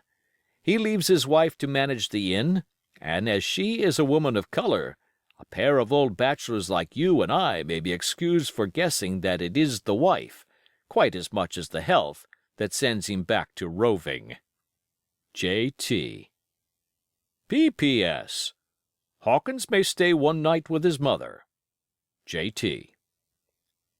You can fancy the excitement into which that letter put me. I was half beside myself with glee, and if ever I despised a man, it was old Tom Redruth, who could do nothing but grumble and lament. Any of the under gamekeepers would gladly have changed places with him, but such was not the squire's pleasure, and the squire's pleasure was like law among them all. Nobody but old Redruth would have dared so much as even to grumble. The next morning he and I set out on foot for the Admiral Benbow, and there I found my mother in good health and spirits. The captain, who had so long been a cause of so much discomfort, was gone where the wicked cease from troubling. The squire had had everything repaired, and the public rooms and the sign repainted, and had added some furniture; above all, a beautiful armchair for Mother in the bar. He had found her a boy as an apprentice also, so that she should not want help while I was gone. It was on seeing that boy that I understood for the first time my situation. I had thought up to that moment of the adventures before me, not at all of the home that I was leaving, and now, at sight of this clumsy stranger, who was to stay here in my place beside my mother, I had my first attack of tears. I am afraid I led that boy a dog's life, for as he was new to the work, I had 100 opportunities of setting him right and putting him down, and I was not slow to profit by them. The night passed, and the next day, after dinner, Redruth and I were afoot again and on the road. I said good-bye to Mother and the cove where I had lived since I was born, and the dear old Admiral Benbow. Since he was repainted, no longer quite so dear. One of my last thoughts was of the captain, who had so often strode along the beach with his cocked hat, his sabre-cut cheek, and his old brass telescope. Next moment we had turned the corner, and my home was out of sight. The mail picked us up about dusk at the Royal George on the Heath. I was wedged in between Redruth and a stout old gentleman, and in spite of the swift motion and the cold night air, I must have dozed a great deal from the very first, and then slept like a log up hill and down dale through stage after stage, for when I was awakened at last it was by a punch in the ribs, and I opened my eyes to find that we were standing still before a large building in the city street, and that the day had already broken a long time. "Where are we?" I asked. "Bristol," said Tom. "Get down."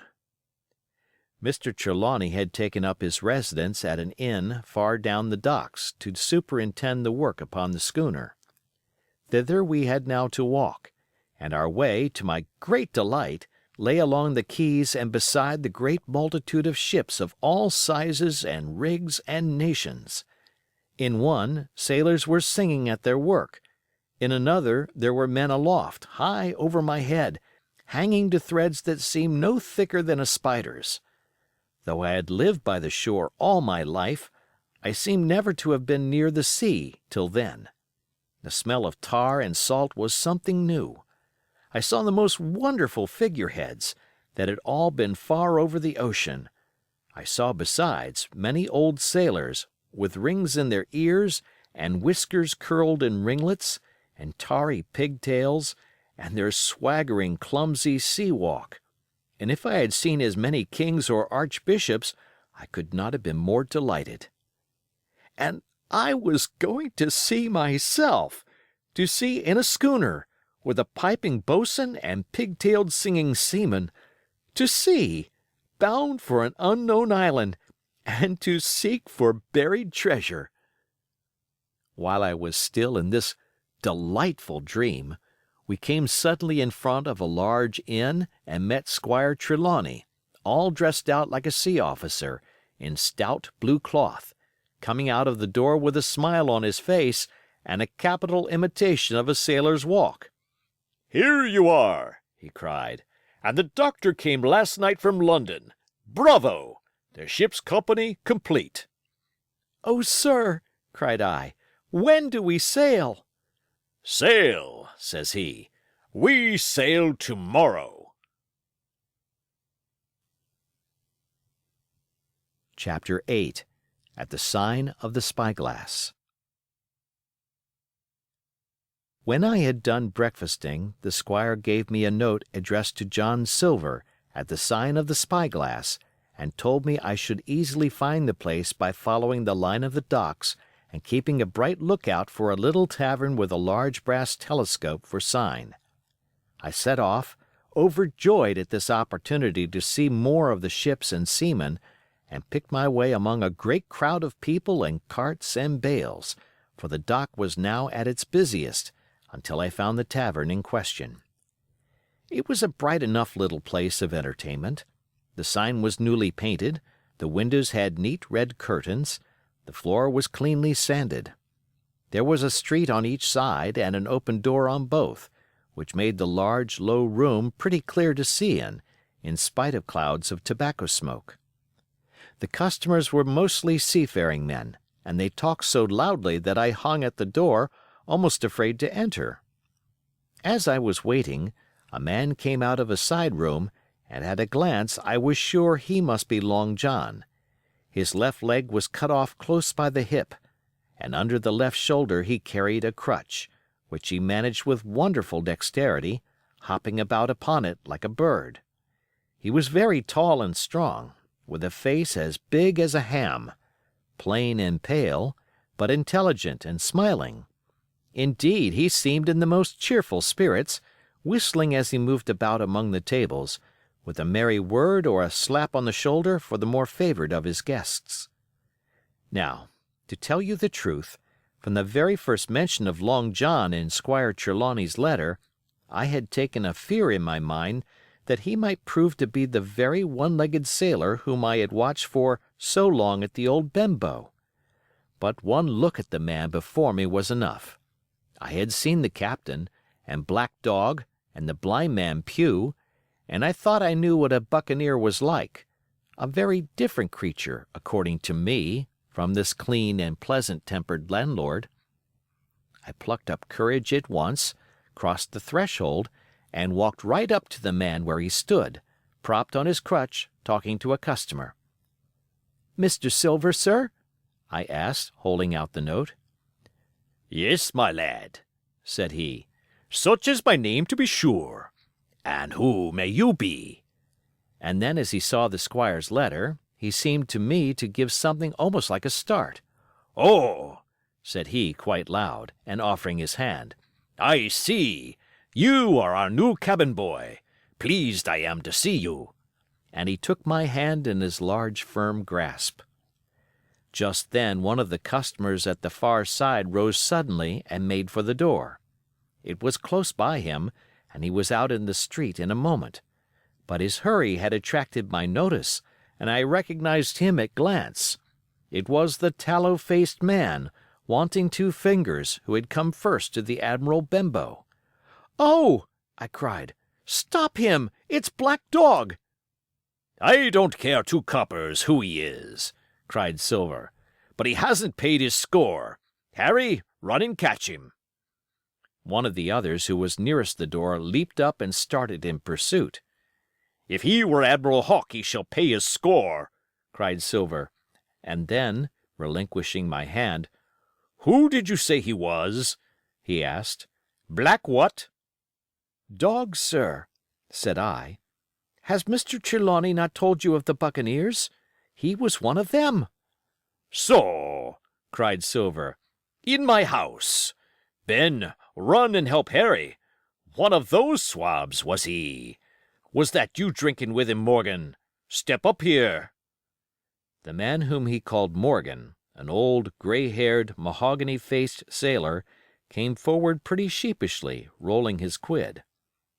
"Now, Morgan," said Long John very sternly, "you never clapped your eyes on that black dog before, did you now?" "Not I, sir," said Morgan with a salute. "You didn't know his name, did you?" "No, sir." "By the powers, Tom Morgan, it's as good for you," exclaimed the landlord. "If you had been mixed up with the like of that, you would never have put another foot in my house, you may lay to that. And what was he saying to you?" "I don't rightly know, sir," answered Morgan. "Do you call that a head on your shoulders, or a blessed dead-eye?" cried Long John. "Don't rightly know, don't you? Perhaps you don't happen to rightly know who you was speaking to, perhaps. Come now, what was he jawing? Voyages, captain's ships? Pipe up! What was it?" "He was talking of keel-hauling," answered Morgan. "Keel-hauling, was you? And a mighty suitable thing, too, and you may lay to that. Get back to your place for a lubber, Tom." And then, as Morgan rolled back to his seat, Silver added to me in a confidential whisper that was very flattering, as I thought. "He's quite an honest man, Tom Morgan, only stupid. And now," he ran on again, aloud, "let's see, Black Dog. No, I don't know the name, not I. Yet I kind of think Yes, I've seen the swab. He used to come here with a blind beggar, he used." "That he did, you may be sure," said I. "I knew that blind man, too. His name was Pew." "It was!" cried Silver, now quite excited. "Pew! That was his name for certain. Ah, he looked a shark, he did. If we run down this Black Dog now, there'll be news for Captain Trelawney. Ben's a good runner. Few seamen run better than Ben. He should run him down, hand over hand, by the powers. He talked of keel-hauling, did he? I'll keel-haul him." All the time he was jerking out these phrases, he was stumping up and down the tavern on his crutch, slapping tables with his hand, and giving such a show of excitement as would have convinced an Old Bailey judge or a Bow Street runner. My suspicions had been thoroughly reawakened on finding Black Dog at the spyglass, and I watched the cook narrowly. But he was too deep and too ready and too clever for me, and by the time the two men had come back out of breath and confessed that they had lost the track in a crowd, and been scolded like thieves, I would have gone bail for the innocence of Long John Silver. "See here now, Hawkins," said he. "Here's a blessed hard thing on a man like me, now, ain't it? There's Captain Trelawney. What's he to think? Here I have this confounded son of a Dutchman sitting in my own house drinking of my own rum. Here you comes and tell me of it plain, and here I let him give us all the slip before my blessed deadlights. Now, Hawkins, you do me justice with the cap'n. You're a lad, you are, but you're as smart as paint. I see that when you first come in. Now, here it is. What could I do with this old timber I hobble on? When I was an A.B. master mariner, I'd have come up alongside of him, hand over hand, and broached him to in a brace of old shakes, I would. But now—" And then, all of a sudden, he stopped, and his jaw dropped as though he had remembered something. "The score!" he burst out. "3 goes of rum! Why, shiver my timbers if I hadn't forgotten my score!" And falling on a bench, he laughed until the tears ran down his cheeks. I could not help joining, and we laughed together, peal after peal, until the tavern rang again. "Why, what a precious old sea-calf I am!" he said at last, wiping his cheeks. "You and me should get on well, Hawkins, for I'll take my davy I should be rated ship's boy. But come now, stand by to go about. This won't do. Duty is duty, messmates. I'll put on my old cockerel hat, and step along of you to Captain Trelawney, and report this here affair. For mind ye, it's serious, young Hawkins, and neither you nor me's come out of it with what I should make so bold as to call credit. Nor you neither, says you, not smart, none of the pair of us smart. But, dash my buttons, that was a good 'un about my score." And he began to laugh again, and that so heartily that though I did not see the joke as he did, I was again obliged to join him in his mirth. On our little walk along the quays, he made himself the most interesting companion, telling me about the different ships that we passed by, their rig, tonnage, and nationality, explaining the work that was going forward, how one was discharging, another taking in cargo, and a third making ready for sea, and every now and then telling me some little anecdote of ships or seamen, or repeating a nautical phrase till I had learned it perfectly. I began to see that here was one of the best of possible shipmates. When we got to the inn, the squire and Dr. Livesey were seated together, finishing a quart of ale with a toast in it, before they should go aboard the schooner on a visit of inspection. Long John told the story, from first to last, with a great deal of spirit and the most perfect truth. "That was how it were now, warn't it, Hawkins?" he would say, now and again, and I could always bear him entirely out. The two gentlemen regretted that Black Dog had got away, but we all agreed there was nothing to be done, and after he had been complimented, Long John took up his crutch and departed. "All hands aboard by 4 this afternoon," shouted the squire after him. "Aye, aye, sir," cried the cook in the passage. "Well, squire," said Dr. Livesey, "I don't put much faith in your discoveries as a general thing, but I will say this: John Silver suits me." "The man's a perfect trump," declared the squire. "And now," added the doctor, "Jim may come on board with us, may he not?" "To be sure he may," says Squire. "Take your hat, Hawkins, and we'll see the ship." Chapter 9. Powder and Arms. The Hispaniola lay some way out, and we went under the figureheads and round the sterns of many other ships, and their cables sometimes grated underneath our keel, and sometimes swung above us. At last, however, we got alongside and were met and saluted as we stepped aboard by the mate, Mr. Arrow, a brown old sailor with earrings in his ears and a squint.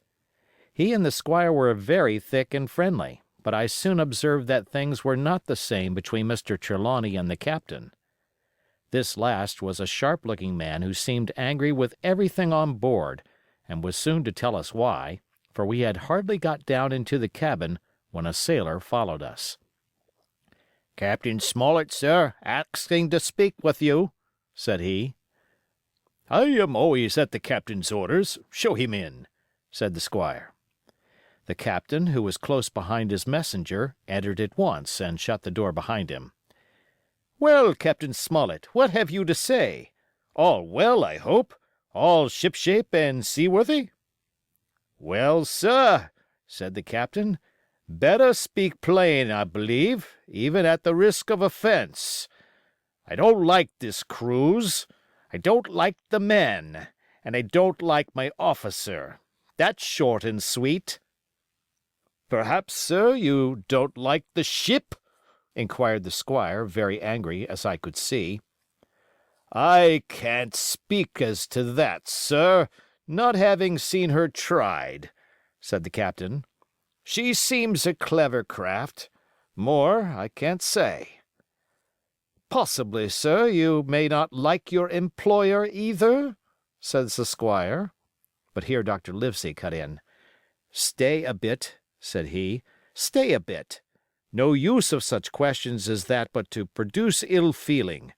The captain has said too much, or he has said too little, and I'm bound to say that I require an explanation of his words. You don't, you say, like this cruise. Now, why?" "I was engaged, sir, on what we call sealed orders, to sail the ship for that gentleman where he should bid me," said the captain. "So far, so good. But now I find that every man before the mast knows more than I do. I don't call that fair, now, do you?" "No," said Dr. Livesey, "I don't." "Next," said the captain, "I learn we are going after treasure. Hear it from my own hands, mind you. Now, treasure is ticklish work. I don't like treasure voyages on any account, and I don't like them, above all, when they are secret, and when, begging your pardon, Mr. Trelawney, the secret has been told to the parrot." "Silver's parrot?" asked the squire. "It's a way of speaking," said the captain. "Blabbed, I mean. It's my belief neither of you gentlemen know what you are about, but I'll tell you my way of it. Life or death, and a close run." "That is all clear, and I dare say true enough," replied Dr. Livesey. "We take the risk, but we are not so ignorant as you believe us. Next, you say you don't like the crew. Are they not good seamen?" "I don't like them, sir," returned Captain Smollett. and I think I should have had the choosing of my own hands, if you go to that." "Perhaps you should," replied the doctor. "My friend should, perhaps, have taken you along with him, but the slight, if there be one, was unintentional. And you don't like Mr. Arrow?" "I don't, sir. I believe he's a good seaman, but he's too free with the crew to be a good officer. A mate should keep himself to himself, shouldn't drink with the men before the mast." "Do you mean he drinks?" cried the squire. "No, sir," replied the captain, "only that he's too familiar." "Well, now, and the short and long of it, Captain," asked the doctor, "tell us what you want." "Well, gentlemen, are you determined to go on this cruise?" "Like iron," answered the squire. "Very good," said the captain. "Then, as you've heard me very patiently, saying things that I could not prove, hear me a few words more. They are putting the powder and the arms in the forehold. Now, you have a good place under the cabin, why not put them there? First point. Then, you are bringing 4 of your own people with you, and they tell me some of them are to be berthed forward. Why not give them the berths here beside the cabin? Second point." "Any more?" asked Mr. Trelawney. "One more," said the captain. "There's been too much blabbing already." "Far too much," agreed the doctor. "I'll tell you what I've heard myself," continued Captain Smollett, "that you have a map of an island, that there's crosses on the map to show where treasure is, and that the island lies—" and then he named the latitude and longitude exactly. "I never told that," cried the squire, "to a soul." "The hands know it, sir," returned the captain. "Livesey, that must have been you or Hawkins," cried the squire. "It doesn't much matter who it was," replied the doctor, and I could see that neither he nor the captain paid much regard to Mr. Trelawney's protestations. Neither did I, to be sure, he was so loose a talker. Yet in this case I believe he was really right, and that nobody had told the situation of the island. "Well, gentlemen," continued the captain, "I don't know who has this map, but I make it a point. It shall be kept secret even from me and Mr. Arrow. Otherwise, I would ask you to let me resign." "I see," said the doctor. "You wish us to keep this matter dark, and to make a garrison of the stern part of the ship, manned with my friend's own people, and provided with all the arms and powder on board. In other words, you fear a mutiny." "Sir," said Captain Smollett, "with no intention to take offense, I deny your right to put words into my mouth. No captain, sir, would be justified in going to sea at all, if he had ground enough to say that. As for Mr. Arrow, I believe him thoroughly honest. Some of the men are the same. All may be for what I know. But I am responsible for the ship's safety and the life of every man jack aboard of her. I see things going, as I think, not quite right. And I ask you to take certain precautions or let me resign my berth. And that's all."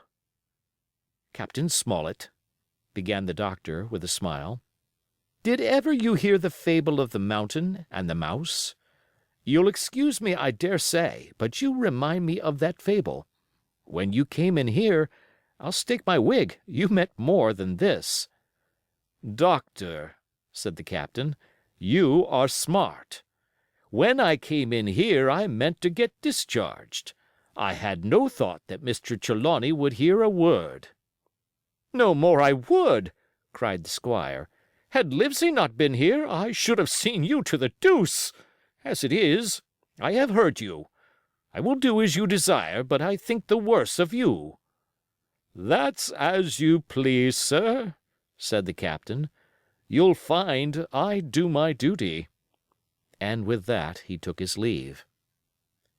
"Trelawney," said the doctor, "contrary to all my notions, I believed you have managed to get 2 honest men on board with you, that man and John Silver." "Silver, if you like," cried the squire. "But as for that intolerable humbug, I declare I think his conduct unmanly, unsailorly, and downright un-English." "Well," says the doctor, "we shall see." When we came on deck, the men had begun already to take out the arms and powder, yo-hoing at their work, while the captain and Mr. Arrow stood by superintending. The new arrangement was quite to my liking. The whole schooner had been overhauled. 6 berths had been made astern out of what had been the after part of the main hold, and this set of cabins was only joined to the galley and forecastle by a sparred passage on the port side.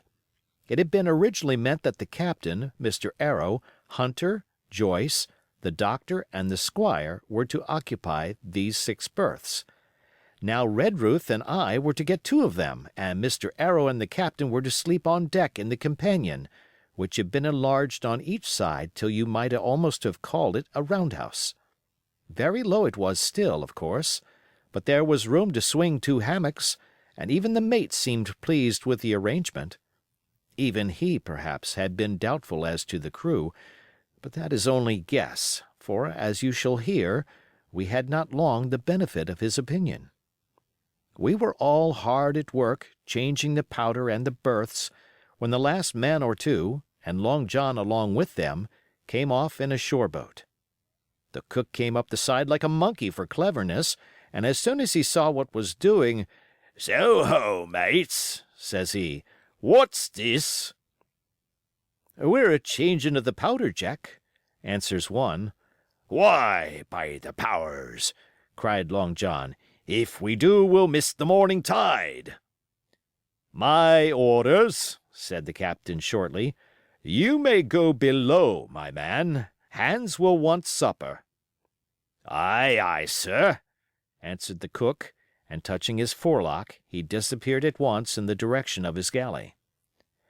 "That's a good man, Captain," said the doctor. "Very likely, sir," replied Captain Smollett. "Easy with that, men, easy," he ran on, to the fellows who were shifting the powder, and then suddenly observing me examining the swivel we carried amidships, a long brass 9, "Here, you, ship's boy," he cried, "out of that! Off with you to the cook and get some work." And then as I was hurrying off I heard him say, quite loudly, to the doctor, "I'll have no favorites on my ship." I assure you I was quite of the squire's way of thinking, and hated the captain deeply. Chapter 10. The Voyage.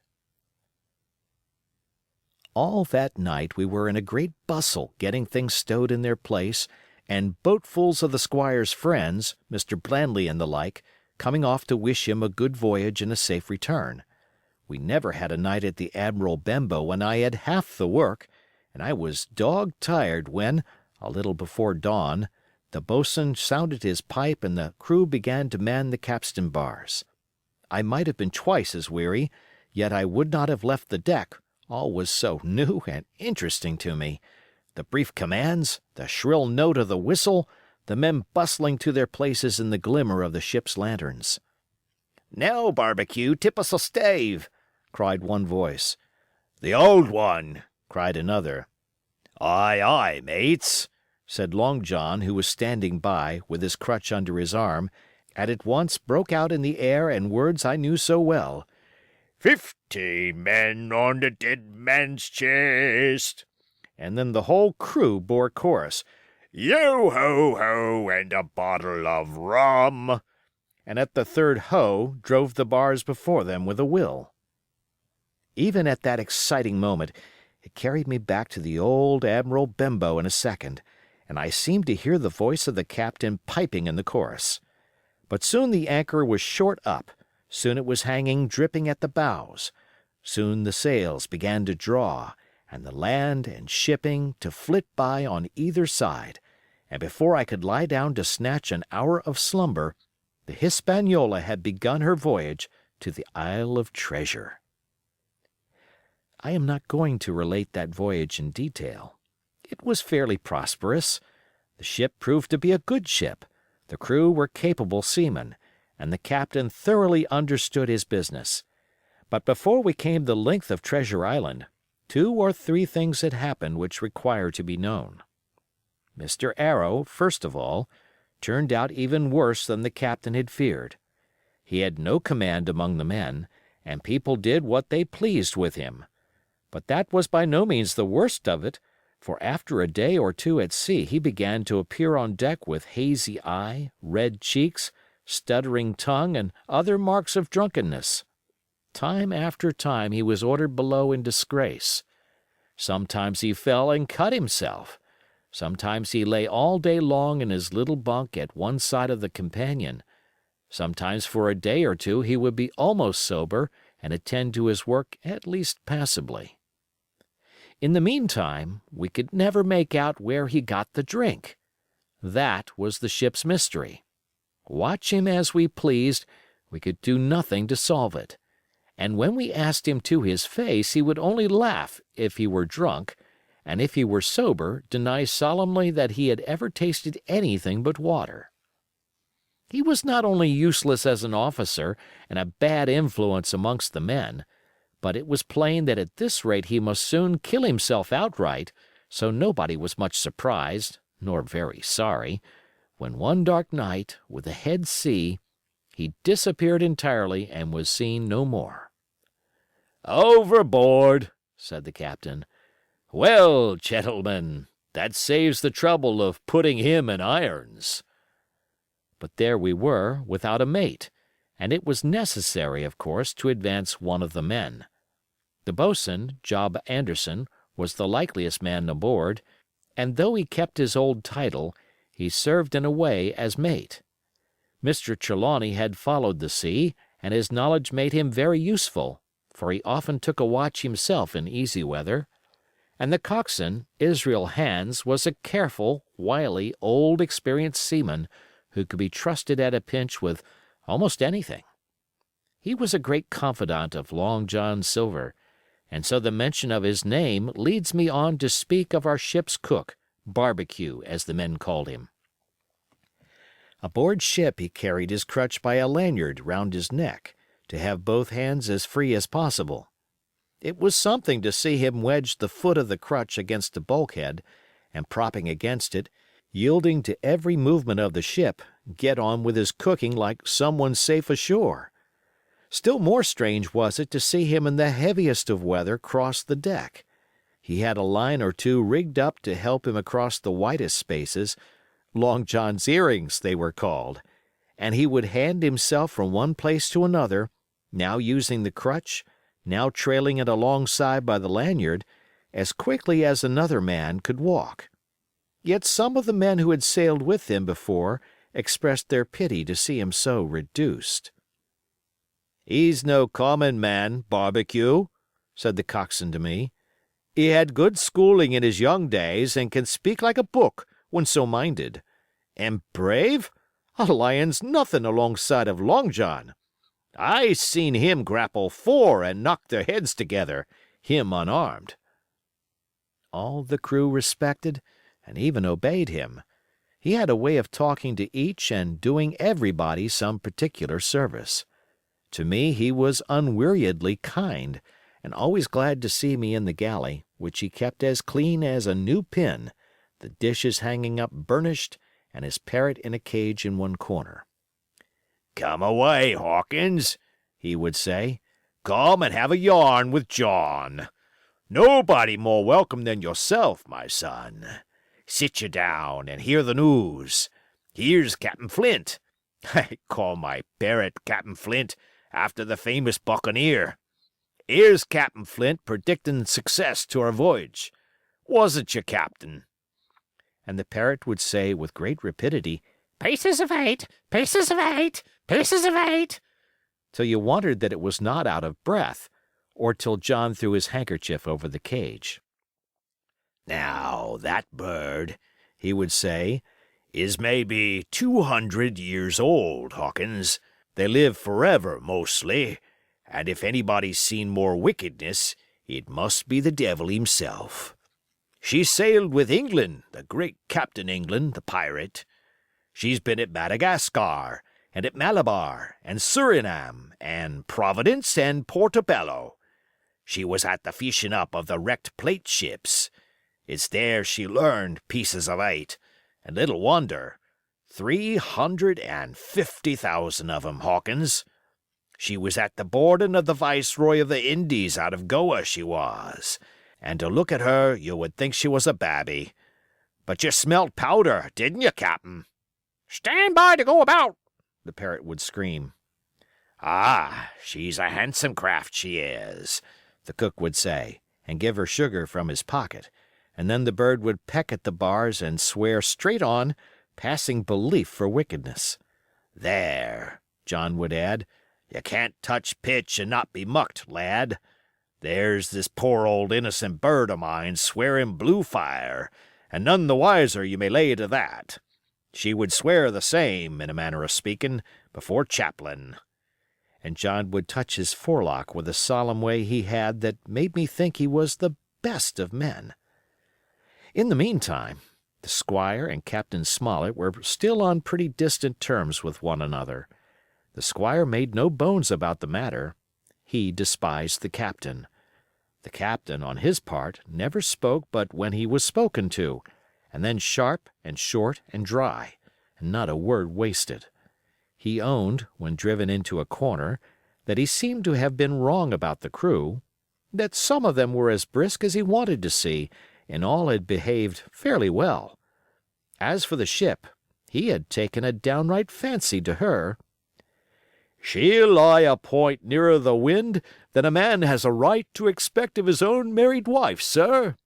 But," he would add, "all I say is we're not home again, and I don't like the cruise."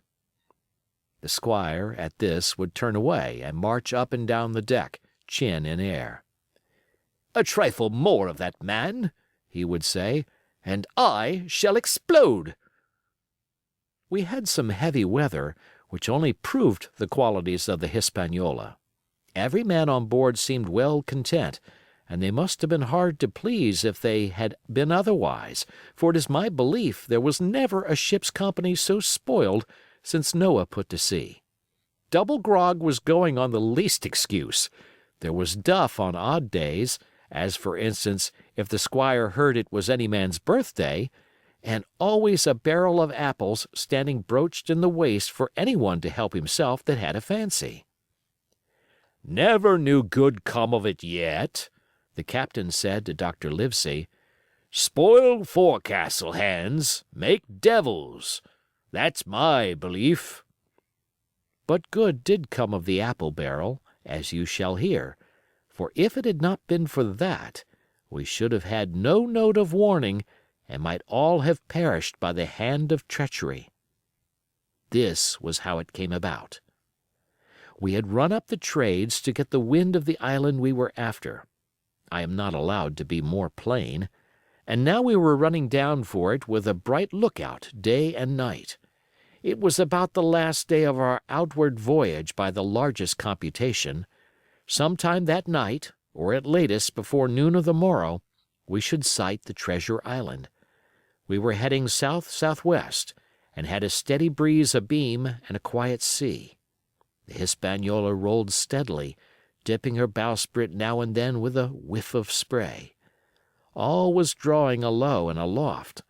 Everyone was in the bravest spirits because we were now so near an end of the first part of our adventure. Now, just after sundown, when all my work was over and I was on my way to my berth, it occurred to me that I should like an apple. I ran on deck. The watch was all forward looking out for the island. The man at the helm was watching the luff of the sail and whistling away gently to himself, and that was the only sound excepting the swish of the sea against the bows and around the sides of the ship. In I got bodily into the apple barrel, and found there was scarce an apple left. But sitting down there in the dark, what with the sound of the waters and the rocking movement of the ship, I had either fallen asleep or was on the point of doing so when a heavy man sat down with rather a clash close by. The barrel shook as he leaned his shoulders against it, and I was just about to jump up when the man began to speak. It was Silver's voice, and before I had heard a dozen words, I would not have shown myself for all the world, but lay there trembling and listening, in the extreme of fear and curiosity, for from these dozen words I understood that the lives of all the honest men aboard depended upon me alone.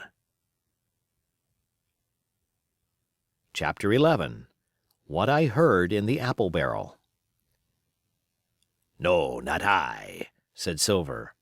"Flint was captain, I was quartermaster, along of my timber leg. The same broadside I lost my leg, old Pew lost his deadlights.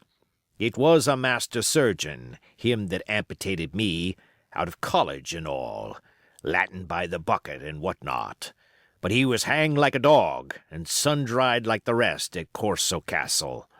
That was Robert's men that was, and come to changing names to their ships, Royal Fortune and so on. Now, what a ship was christened, so let her stay, I says. So it was with the Cassandra, as brought us all safe home from Malabar, after England took the viceroy of the Indies. So it was with the old Walrus, Flint's old ship, as I've seen amuck with the red blood and fit to sink with gold." "Ah!" cried another voice, that of the youngest hand on board, and evidently full of admiration. "He was the flower of the flock, was Flint." "Davis was a man too, by all accounts," said Silver. "I never sailed along of him. First with England, then with Flint, that's my story. And now here on my own account, in a manner of speaking. I laid by 900 safe from England, and 2,000 after Flint. That ain't bad for a man before the mast, all safe in bank. 'Tain't earning now, it's saving does it, you may lay to that. Where's all England's men now? I don't know.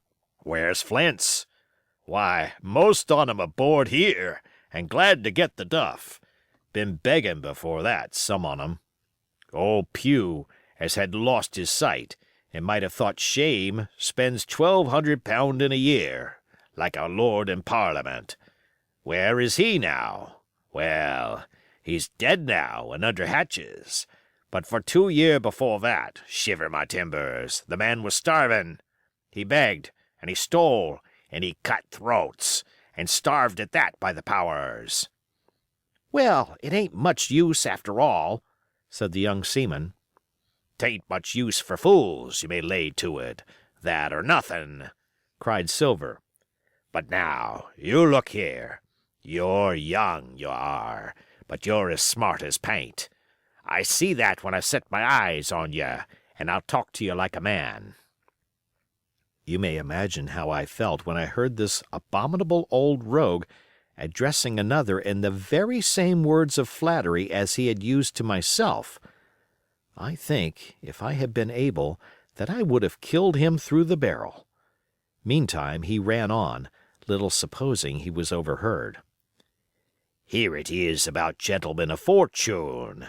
They lives rough, and they risk swinging, but they eat and drink like fighting cocks, and when a cruise is done, why, it's hundreds of pounds instead of hundreds of farthings in their pockets. Now, the most goes for rum and a good fling, and to sea again in their shirts.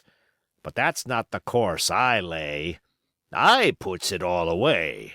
Some here, some there, and none too much anywheres, by reason of suspicion.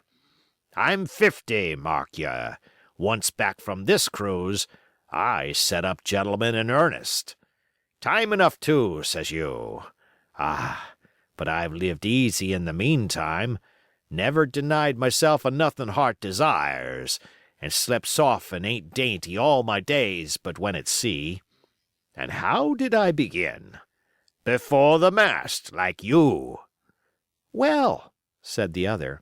But all the other money's gone now, ain't it? You daren't show face in Bristol after this. Why, where might you suppose it was? Asked Silver derisively. At Bristol, in banks and places? Answered his companion. It were, said the cook. It were when we weighed anchor. But my old missus has it all by now. And the spyglass is sold, lease and goodwill and rigging, and the old girl's off to meet me. I would tell you where, for I trust you, but it'd make jealousy among the mates. And can you trust your missus? Asked the other. Gentlemen of fortune, returned the cook, usually trust little among themselves, and right they are, you may lay to it. But I have a way with me, I have. When a mate brings a slip on his cable, one as knows me, I mean, it won't be in the same world with old John. There was some that was feared of Pew, and some that was feared of Flint, but Flint his own self was feared of me. Feared he was, and proud. They was the roughest crew afloat, was Flint's. The devil himself would have feared to go to sea with them. Well, now, I tell you, I'm not a boasting man, and you seen yourself how easy I keep company. But when I was quartermaster, lambs wasn't the word for Flint's old buccaneers. Ah, you may be sure of yourself in old John's ship. Well, I tell you now, replied the lad, I didn't half a quarter like the job till I had this talk with you, John, but there's my hand on it now. And a brave lad you were, and smart, too, answered Silver, shaking hands so heartily that all the barrels shook. And a finer figurehead for a gentleman of fortune I never clapped my eyes on. By this time I had begun to understand the meaning of their terms. By a gentleman of fortune they plainly meant neither more nor less than a common pirate, and the little scene that I had overheard was the last act in the corruption of one of the honest hands, perhaps of the last one left aboard. But on this point I was soon to be relieved, for Silver giving a little whistle, a third man strolled up and sat down by the party. Dick's square, said Silver. Oh, I know Dick was square, returned the voice of the coxswain, Israel Hands. He's no fool, is Dick. And he turned his quid and spat. But look here, he went on. Here's what I want to know, Barbecue. How long are we going to stand off and on like a blessed bumboat? I've had almost enough of Captain Smollett. He's hazed me long enough, by thunder. I want to go into that cabin, I do. I want their pickles and wines and that.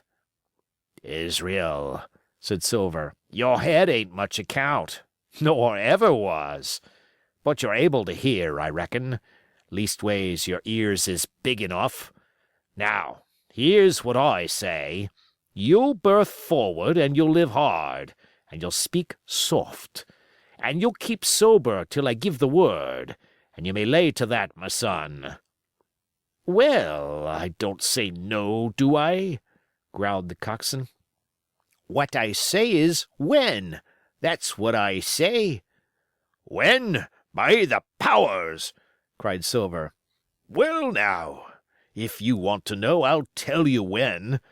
The last moment I can manage, and that's when. Here's a first-rate seaman, Captain Smollett, sails the blessed ship for us. Here's this squire and doctor with a map and such. I don't know where it is, do I? No more do you, says you. Well, then, I mean this squire and doctor shall find the stuff, and help us to get it aboard, by the powers. Then we'll see. If I was sure of you all, sons of double Dutchmen, I'd have Captain Smollett navigate us halfway back again before I struck. Why, we're all seamen aboard here, I should think, said the lad Dick. We're all forecastle hands, you mean, snapped Silver. We can steer a course, but who's to set one? That's what all you gentlemen split on, first and last. If I had my way, I'd have Captain Smollett work us back into the trades at least. Then we'd have no blessed miscalculations and a spoonful of water a day. But I know the sort you are. I'll finish with 'em at the island as soon's the blunt's on board, and a pity it is. But you're never happy till you're drunk. Split my sides! I've a sick heart to sail with the likes of you." "Easy all, Long John," cried Israel. "Who's it crossing of you?" "Why, how many tall ships, think you now, have I seen laid aboard? And how many brisk lads drying in the sun at Execution Dock?" cried Silver. "And all for this same hurry and hurry and hurry! You hear me? I seen a thing or two at sea, I have. If you would only lay your course and a pint to windward, you would ride in carriages, you would. But not you. I know you. You'll have your mouth full of rum tomorrow, and go hang. Everybody knowed you was a kind of a chaplain, John. But there's others as good hand and steer as well as you," said Israel. "They liked a bit of fun, they did. They wasn't so high and dry nohow, but took their fling like jolly companions every one." "So," says Silver. "Well, and where are they now? Pugh was that sort, and he died a beggarman. Flint was, and he died of rum at Savannah. Ah, they was a sweet crew, they was. Only, where are they?" "But," asked Dick, "when do we lay 'em athwart, and what are we to do with 'em, anyhow?" "There's the man for me," cried the cook admiringly. "That's what I call business. Well, what would you think? Put 'em ashore like maroons? That would have been England's way.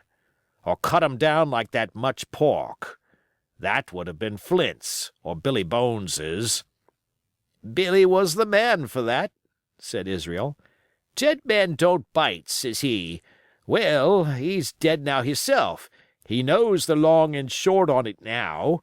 And if ever a rough hand come to port, it was Billy." "Right you are," said Silver. "Rough and ready. But mark you here, I'm an easy man.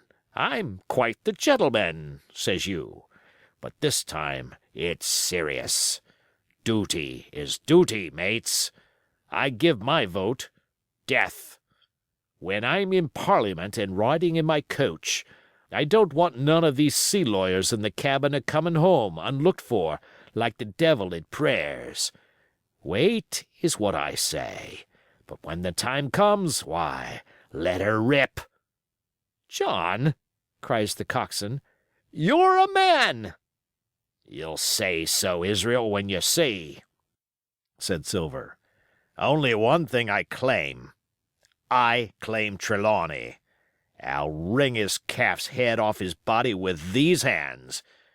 Dick," he added, breaking off, "you just jump up like a sweet lad and get me an apple to wet my pipe like."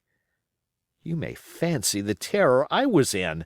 I should have leaped out and run for it if I had found the strength, but my limbs and heart alike misgave me. I heard Dick begin to rise, and then someone seemingly stopped him, and the voice of Hans exclaimed, "Oh, stow that! Don't you get sucking of that bilge, John. Let's have a go of the rum." "Dick," said Silver, "I trust you. I've a gauge on the keg, mind. There's the key. You fill a pannikin and bring it up." Terrified as I was, I could not help thinking to myself that this must have been how Mr. Arrow got the strong waters that destroyed him. Dick was gone but a little while, and during his absence Israel spoke straight on in the cook's ear. It was but a word or two that I could catch, and yet I gathered some important news, for besides other scraps that tended to the same purpose, this whole clause was audible. Not another man of 'em'll join. Hence there were still faithful men on board. When Dick returned, one after another of the trio took the pannikin and drank. One to luck, another with a "Here's to old Flint," and Silver himself sang, in a kind of song, "Here's to ourselves, and hold your luff, plenty of prizes and plenty of duff." Just then a sort of brightness fell upon me in the barrel, and looking up, I found the moon had risen and was silvering the mizzen top and shining white on the luff of the foresail, and almost at the same time the voice of the lookout shouted, "Land ho!" Chapter 12. Council of War. There was a great rush of feet across the deck. I could hear people tumbling up from the cabin and the forecastle, and slipping in an instant outside my barrel, I dived behind the foresail, made a double towards the stern, and came out upon the open deck in time to join Hunter and Dr. Livesey in the rush for the weather bow. There all hands were already congregated. A belt of fog had lifted almost simultaneously with the appearance of the moon. Away to the southwest of us we saw two low hills, about a couple of miles apart, and rising behind one of them, a third and higher hill, whose peak was still buried in the fog. All three seemed sharp and conical in figure. So much I saw, almost in a dream, for I had not yet recovered from my horrid fear of a minute or two before. And then I heard the voice of Captain Smollett issuing orders. The Hispaniola was laid a couple of points nearer the wind, and now sailed a course that would just clear the island on the east. "And now, men," said the captain, when all was sheeted home, "has any one of you ever seen that land ahead?" "I have, sir," said Silver. "I've watered there with a trader I was cook in." "The anchorage is in the south behind an islet, I fancy?" asked the captain. "Yes, sir. Skeleton Island, they calls it.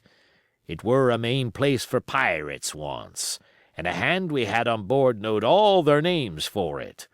That hill to the north'ard they call the foremast hill. There are 3 hills in a row running south'ard, fore, main, and mizzen, sir. But the main, that's the big un with the cloud on it, they usually calls the spyglass, by reason of a lookout they kept when they was in the anchorage cleanin', for it's there they cleaned their ships, sir, askin' your pardon." "I've a chart here," said Captain Smollett. "See if that's the place." Long John's eyes burned in his head as he took the chart, but by the fresh look of the paper I knew he was doomed to disappointment. This was not the map we found in Billy Bones's chest, but an accurate copy, complete in all things, names and heights and soundings, with the single exception of the red crosses and the written notes. Sharp as must have been his annoyance, Silver had the strength of mind to hide it. "Yes, sir," said he. "This is the spot, to be sure, and very prettily drawed out. Who might have done that, I wonder? The pirates were too ignorant, I reckon. Ah, here it is, Captain Kidd's anchorage, just the name my shipmate called it. There's a strong current runs along the south, and then away north'ard up the west coast. Right you was, sir," says he, "to haul your wind and keep the weather of the island. Leastways, if such was your intention as to enter and careen, and there ain't no better place for that in these waters." "Thank you, my man," said Captain Smollett. "I'll ask you later on to give us a help. You may go." I was surprised at the coolness with which John avowed his knowledge of the island, and I own I was half frightened when I saw him drawing nearer to myself. He did not know, to be sure, that I had overheard his counsel from the apple barrel, and yet I had by this time taken such a horror of his cruelty, duplicity, and power that I could scarce conceal a shudder when he laid his hand upon my arm. "Ah," says he, "this here is a sweet spot, this island. A sweet spot for a lad to get ashore on. You'll bathe and you'll climb trees and you'll hunt goats, you will. and you'll get aloft on them hills like a goat yourself. Why, it makes me young again. I was going to forget my timber leg, I was. It's a pleasant thing to be young and have 10 toes, and you may lay to that. When you want to go a bit of exploring, you just ask old John, and he'll put up a snack for you to take along." And clapping me in the friendliest way upon the shoulder, he hobbled off forward and went below. Captain Smollett, the squire, and Dr. Livesey were talking together on the quarter-deck, and anxious as I was to tell them my story, I durst not interrupt them openly. While I was still casting about in my thoughts to find some probable excuse, Dr. Livesey called me to his side. He had left his pipe below, and being a slave to tobacco, had meant that I should fetch it. But as soon as I was near enough to speak and not be overheard, I broke immediately. "Doctor, let me speak. Get the captain and squire down to the cabin, and then make some pretense to send for me. I have terrible news." The doctor changed countenance a little, but next moment he was master of himself. "Thank you, Jim," said he quite loudly. "That was all I wanted to know," as if he had asked me a question. And with that he turned on his heel and rejoined the other two. They spoke together for a little, and though none of them started or raised his voice or so much as whistled, it was plain enough that Dr. Livesey had communicated my request, for the next thing that I heard was the captain giving an order to Job Anderson, and all hands were piped on deck. "My lads," said Captain Smollett, "I've a word to say to you. This land that we have sighted is the place we have been sailing for. Mr. Trelawney, being a very open-handed gentleman, as we all know, has just asked me a word or two, and I was able to tell him that every man on board had done his duty, alow and aloft, as I never asked to see it done better. Why, he and I and the doctor are going below to the cabin to drink your health and luck, and you'll have grog served out for you to drink our health and luck. I'll tell you what I think of this. I think it handsome. And if you think as I do, you'll give a good sea cheer for the gentleman that does it." The cheer followed. That was a matter of course, but it rang out so full and hearty that I confess I could hardly believe that these same men were plotting for our blood. "One more cheer for Captain Smollett," cried Long John when the first had subsided, and this also was given with a will. On the top of that the three gentlemen went below, and not long after word was sent forward that Jim Hawkins was wanted in the cabin. I found them all three seated around the table, a bottle of Spanish wine and some raisins before them, and the doctor smoking away with his wig on his lap, and that, I knew, was a sign that he was agitated. The stern window was open, for it was a warm night, and you could see the moon shining behind on the ship's wake. "Now, Hawkins," said the squire, "you have something to say. Speak up." I did as I was bid, and as short as I could make it, told the whole details of Silver's conversation. Nobody interrupted me till I was done, nor did any one of the three of them make so much as a movement, but they kept their eyes upon my face from first to last. "Jim," said Dr. Livesey, "take a seat." And they made me sit down at table beside them, poured me out a glass of wine, filled my hands with raisins, and all three, one after the other, and each with a bow, drank my good health, and their service to me for my luck and courage. "Now, Captain," said the squire, "you were right, and I was wrong. I own myself an ass, and I await your orders." "No more an ass than I, sir," returned the captain. "I never heard of a crew that meant to mutiny but what showed signs before, for any man that had an eye on his head to see the mischief and take steps according. But this crew," he added, "beats me." "Captain," said the doctor, "with your permission, that's Silver. a very remarkable man." "He'd look remarkably well from a yardarm, sir," returned the captain. "But this is talk. This don't lead to anything. I see 3 or 4 points, and with Mr. Trelawney's permission, I'll name them." "You, sir, are the captain. It is for you to speak," says Mr. Trelawney grandly. "First point," began Mr. Smollett, "we must go on, because we can't turn back. If I gave the word to go about, they would rise at once. Second point, we have time before us, at least until this treasure's found. Third point, there are faithful hands. Now, sir, it's got to come to blows sooner or later, and what I propose is to take time by the forelock, as the saying is, and come to blows some fine day when they least expect it. We can count, I take it, on your own home servants, Mr. Trelawney?" "As upon myself," declared the squire. "3," reckoned the captain. "Ourselves make 7, counting Hawkins here. Now, about the honest hands?"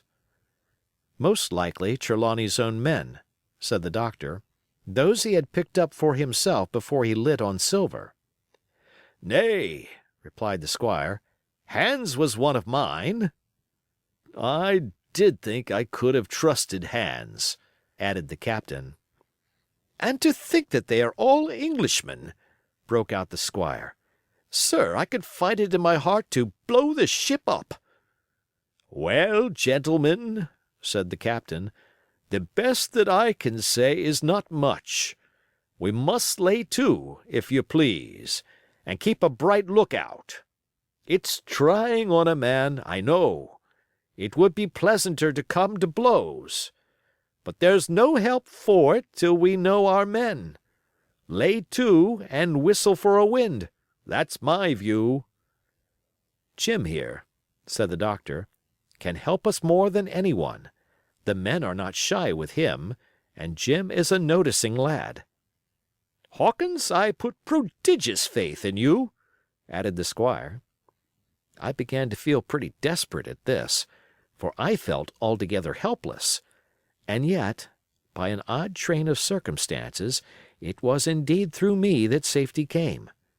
In the meantime, talk as we pleased, there were only 7 out of the 26 on whom we knew we could rely, and out of these 7 1 was a boy, so that the grown men on our side were 6 to their 19. Part 3. My Shore Adventure. Chapter 13. How my shore adventure began. The appearance of the island when I came on deck next morning was altogether changed. Although the breeze had now utterly ceased, we had made a great deal of way during the night, and were now lying becalmed about half a mile to the southeast of the low eastern coast. Gray-colored woods covered a large part of the surface.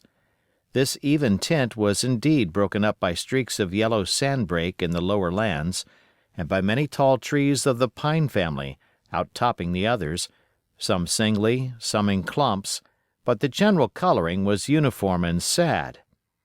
The hills ran up clear above the vegetation in spires of naked rock. All were strangely shaped, and the spyglass, which was by 300 or 400 feet the tallest on the island, was likewise the strangest in configuration, running up sheer from almost every side, and then suddenly cut off at the top, like a pedestal to put a statue on. The Hispaniola was rolling scuppers under in the ocean swell. The booms were tearing at the blocks, the rudder was banging to and fro, and the whole ship creaking, groaning, and jumping like a manufactory. I had to cling tight to the backstay, and the world turned giddily before my eyes, for though I was a good enough sailor when there was way on, this standing still and being rolled about like a bottle was a thing I never learned to stand without a qualm or so, above all in the morning, on an empty stomach. Perhaps it was this. Perhaps it was the look of the island, with its gray, melancholy woods, and wild stone spires, and the surf that we could both see and hear foaming and thundering on the steep beach. At least, although the sun shone bright and hot, and the shore birds were fishing and crying all around us, and you would have thought anyone would have been glad to get to land after being so long at sea, my heart sank, as the saying is, into my boots, and from the first look onward, I hated the very thought of Treasure Island. We had a dreary morning's work before us, for there was no sign of any wind, and the boats had to be got out and manned, and the ship warped 3 or 4 miles round the corner of the island and up the narrow passage to the haven behind Skeleton Island. I volunteered for one of the boats, where I had of course no business. The heat was sweltering, and the men grumbled fiercely over their work. Anderson was in command of my boat, and instead of keeping the crew in order, he grumbled as loud as the worst. "Well," he said with an oath, "it's not forever."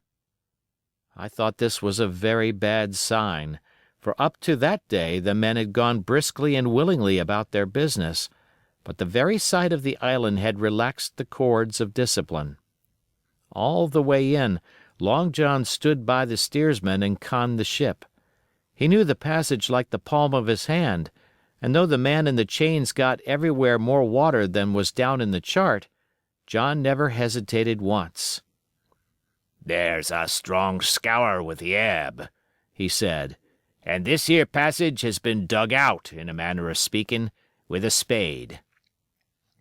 We brought up just where the anchor was in the chart, about 1/3 of a mile from each shore, the mainland on one side and Skeleton Island on the other. The bottom was clean sand. The plunge of our anchor sent up clouds of birds wheeling and crying over the woods, but in less than a minute they were down again and all was once more silent. The place was entirely landlocked, buried in woods, the trees coming right down to high water mark, the shores mostly flat, and the hilltops standing round at a distance in a sort of amphitheatre, one here, one there.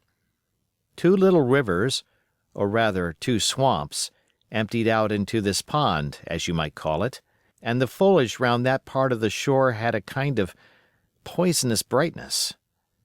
From the ship we could see nothing of the house or stockade, for they were quite buried among trees, and if it had not been for the chart on the companion, we might have been the first that had ever anchored there since the island arose out of the seas.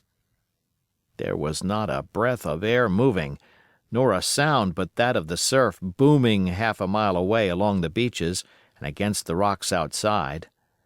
A peculiar stagnant smell hung over the anchorage, a smell of sodden leaves and rotting tree trunks. I observed the doctor sniffing and sniffing, like someone tasting a bad egg. "I don't know about treasure," he said, "but I'll stake my wig there's fever here." If the conduct of the men had been alarming in the boat, it became truly threatening when they had come aboard.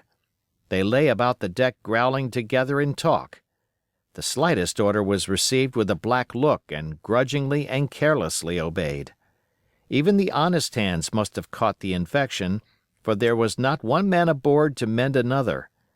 Mutiny, it was plain, hung over us like a thundercloud. And it was not only we of the cabin party who perceived the danger. Long John was hard at work going from group to group, spending himself in good advice, and as for example, no man could have shown a better. He fairly outstripped himself in willingness and civility.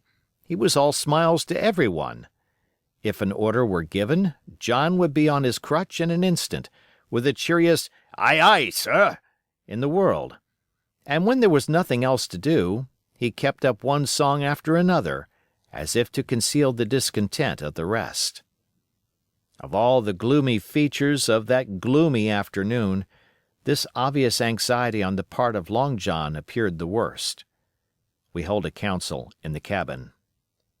"Sir," said the captain, "if I risk another order, the whole ship'll come about our ears by the run. You see, sir, here it is. I get a rough answer, do I not? Well, if I speak back, Pikes will be going in 2 shakes. If I don't, Silver will see there's something under that, and the game's up. Now, we've only one man to rely on." "And who is that?" asked the squire. "Silver, sir," returned the captain. "He's as anxious as you and I to smother things up. This is a tiff. He'd soon talk 'em out of it if he had the chance. And what I propose to do is to give him the chance. Let's allow the men an afternoon ashore. If they all go, well, we'll fight the ship. If they none of them go, well then, we hold the cabin, and God defend the right. If some go, you mark my words, sir, Silver'll bring 'em aboard again as mild as lambs." It was so decided. Loaded pistols were served out to all the sure men. Hunter, Joyce, and Redruth were taken into our confidence, and received the news with less surprise and a better spirit than we had looked for, and then the captain went on deck and addressed the crew. "My lads," said he, "we've had a hot day and are all tired and out of sorts. A turn ashore'll hurt nobody. The boats are still in the water. You can take the gigs, and as many as please may go ashore for the afternoon. I'll fire a gun half an hour before sundown." I believe the silly fellows must have thought they would break their shins over treasure as soon as they were landed, for they all came out of their sulks in a moment, and gave a cheer that started the echo in a far-away hill, and sent the birds once more flying and squalling round the anchorage. The captain was too bright to be in the way. He whipped out of sight in a moment, leaving Silver to arrange the party, and I fancy it was as well he did so. Had he been on deck, he could no longer so much as have pretended not to understand the situation. It was as plain as day. Silver was the captain, and a mighty rebellious crew he had of it. The honest hands, and I was soon to see it proved that there were such on board, must have been very stupid fellows. Or rather, I suppose the truth was this, that all hands were disaffected by the example of the ringleaders, only some more, some less, and a few, being good fellows in the main, could neither be led nor driven any further. It is one thing to be idle and sulk, and quite another to take a ship and murder a number of innocent men. At last, however, the party was made up. 6 fellows were to stay on board, and the remaining 13, including Silver, began to embark. Then it was that there came into my head the first of the mad notions that contributed so much to save our lives. If 6 men were left by Silver, it was plain our party could not take and fight the ship, and since only 6 were left, it was equally plain that the cabin party had no present need of my assistance. It occurred to me at once to go ashore. In a jiffy I had slipped over the side and curled up in the foresheets of the nearest boat, and almost at the same moment she shoved off. No one took notice of me, only the bow oar saying, "Is that you, Jim? Keep your head down." But Silver from the other boat looked sharply over and called out to know if that were me, and from that moment I began to regret what I had done. The crews raced for the beach, but the boat I was in, having some start and being at once the lighter and the better manned, shot far ahead of her consort, and the bow had struck among the shoreside trees and I had caught a branch and swung myself out and plunged into the nearest thicket, while Silver and the rest were still 100 yards behind. "Jim! Jim!" I heard him shouting. But you may suppose I paid no heed. Jumping, ducking, and breaking through, I ran straight before my nose till I could run no longer. Chapter 14. The First Blow. I was so pleased at having given the slip to Long John that I began to enjoy myself and look around me with some interest on the strange land that I was in. I had crossed a marshy tract full of willows, bulrushes, and odd outlandish swampy trees, and I had now come out upon the skirts of an open piece of undulating, sandy country, about a mile long, dotted with a few pines and a great number of contorted trees, not unlike the oak in growth, but pale in the foliage, like willows. On the far side of the open stood one of the hills, with two quaint craggy peaks shining vividly in the sun. I now felt for the first time the joy of exploration. The isle was uninhabited, my shipmates I had left behind, and nothing lived in front of me but dumb brutes and fowls. I turned hither and thither among the trees. Here and there were flowering plants, unknown to me. Here and there I saw snakes, and one raised its head from a ledge of rock and hissed at me with a noise not unlike the spinning of a top. Little did I suppose that he was a deadly enemy, and that the noise was the famous rattle.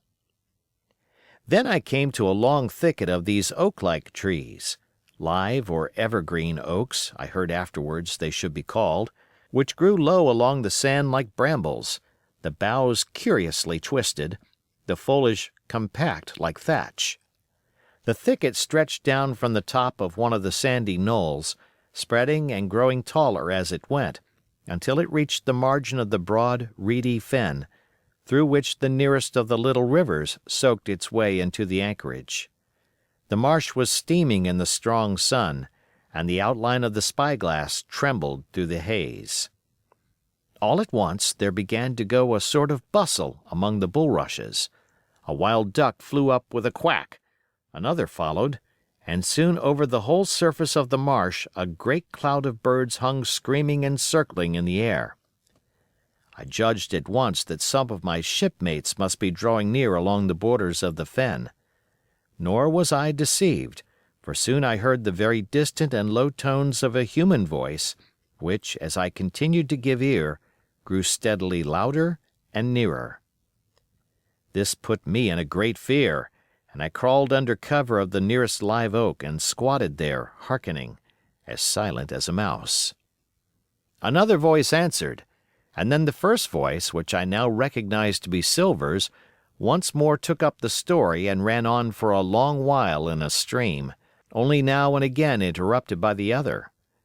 By the sound, they must have been talking earnestly and almost fiercely, but no distinct word came to my hearing. At last the speakers seemed to have paused and perhaps to have sat down, for not only did they cease to draw any nearer, but the birds themselves began to grow more quiet and to settle again to their places in the swamp. And now I began to feel that I was neglecting my business, that since I had been so foolhardy as to come ashore with these desperadoes, the least I could do was to overhear them at their councils, and that my plain and obvious duty was to draw as close as I could manage, under the favorable ambush of the crouching trees. I could tell the direction of the speakers pretty exactly, not only by the sound of their voices, but by the behavior of the few birds that still hung in alarm above the heads of the intruders. Crawling on all fours, I made steadily but slowly towards them, till at last, raising my head to an aperture among the leaves, I could see clear down into a little green dell beside the marsh, and closely set about with trees, where Long John Silver and another of the crew stood face to face in conversation. The sun beat full upon them. Silver had thrown his hat beside him on the ground, and his great, smooth, blond face, all shining with heat, was lifted to the other man's in a kind of appeal. "Mate," he was saying, "it's because I thinks gold dust of you. Gold dust, and you may lay to that. If I hadn't took to you like pitch, do you think I'd have been here a warnin' of you? All's up. You can't make nor mend. It's to save your neck that I'm a-speaking. And if one of the wild uns knew it, where'd I be, Tom? Now tell me, where'd I be?" "Silver," said the other man, and I observed he was not only red in the face, but spoke as hoarse as a crow, and his voice shook, too, like a taut rope. "Silver," says he, "you're old, and you're honest, or has the name for it, and you've money, too, which lots of poor sailors hasn't, and you're brave or I'm mistook. And will you tell me you'll let yourself be led away with that kind of a mess of swabs? Not you. As sure as God sees me, I'd sooner lose my hand. if I turn agin my duty—" And then all of a sudden he was interrupted by a noise. I had found one of the honest hands. Well, here at that same moment came news of another.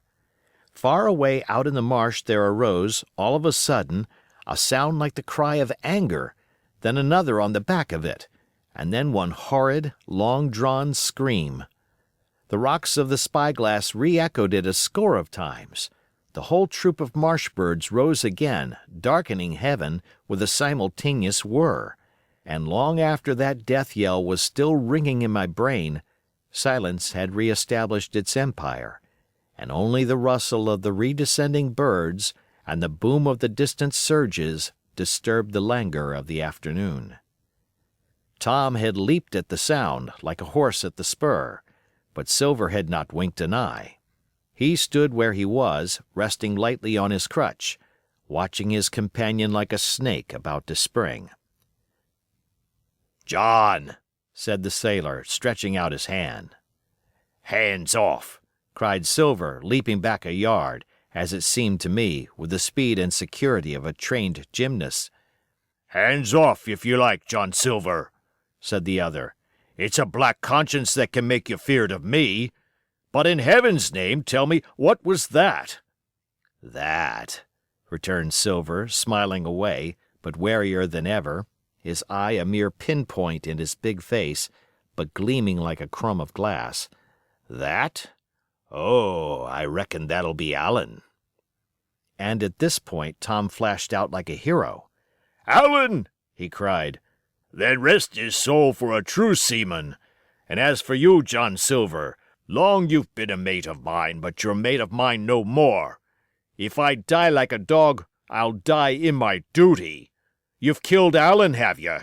Kill me too, if you can. But I defies you." And with that, this brave fellow turned his back directly on the cook and set off walking for the beach. But he was not destined to go far. With a cry, John seized the branch of a tree, whipped the crutch out of his armpit, and sent that uncouth missile hurtling through the air.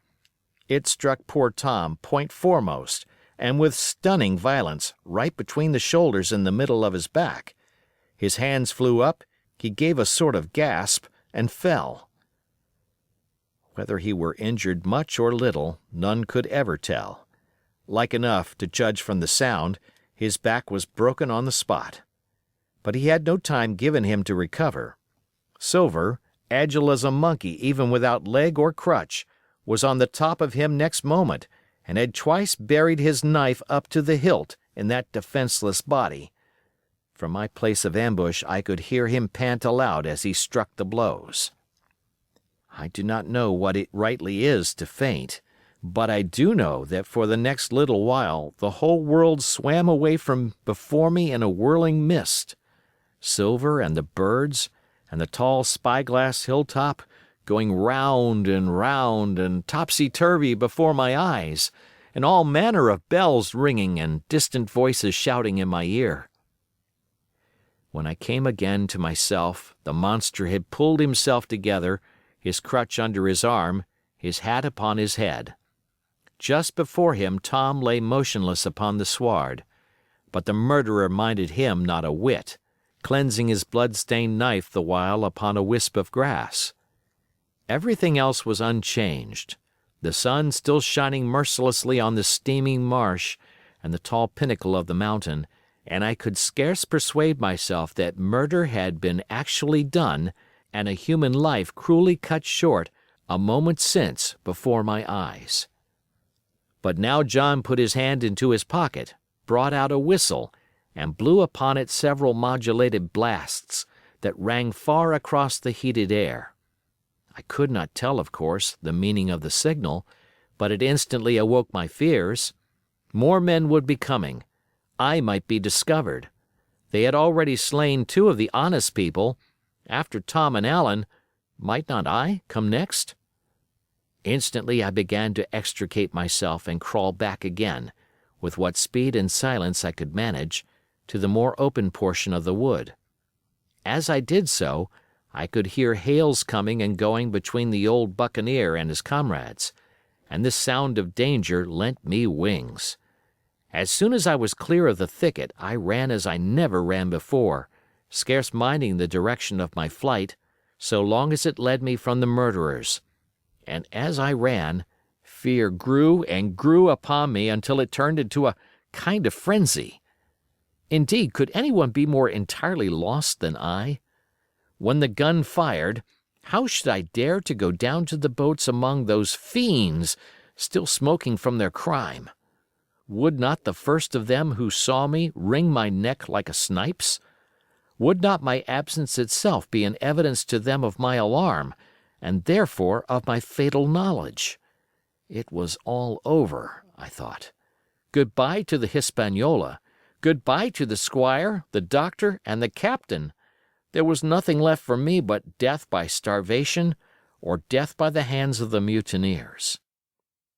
All this while, as I say, I was still running, and without taking any notice, I had drawn near to the foot of the little hill with the two peaks, and had got into a part of the island where the live oaks grew more widely apart, and seemed more like forest trees in their bearing and dimensions.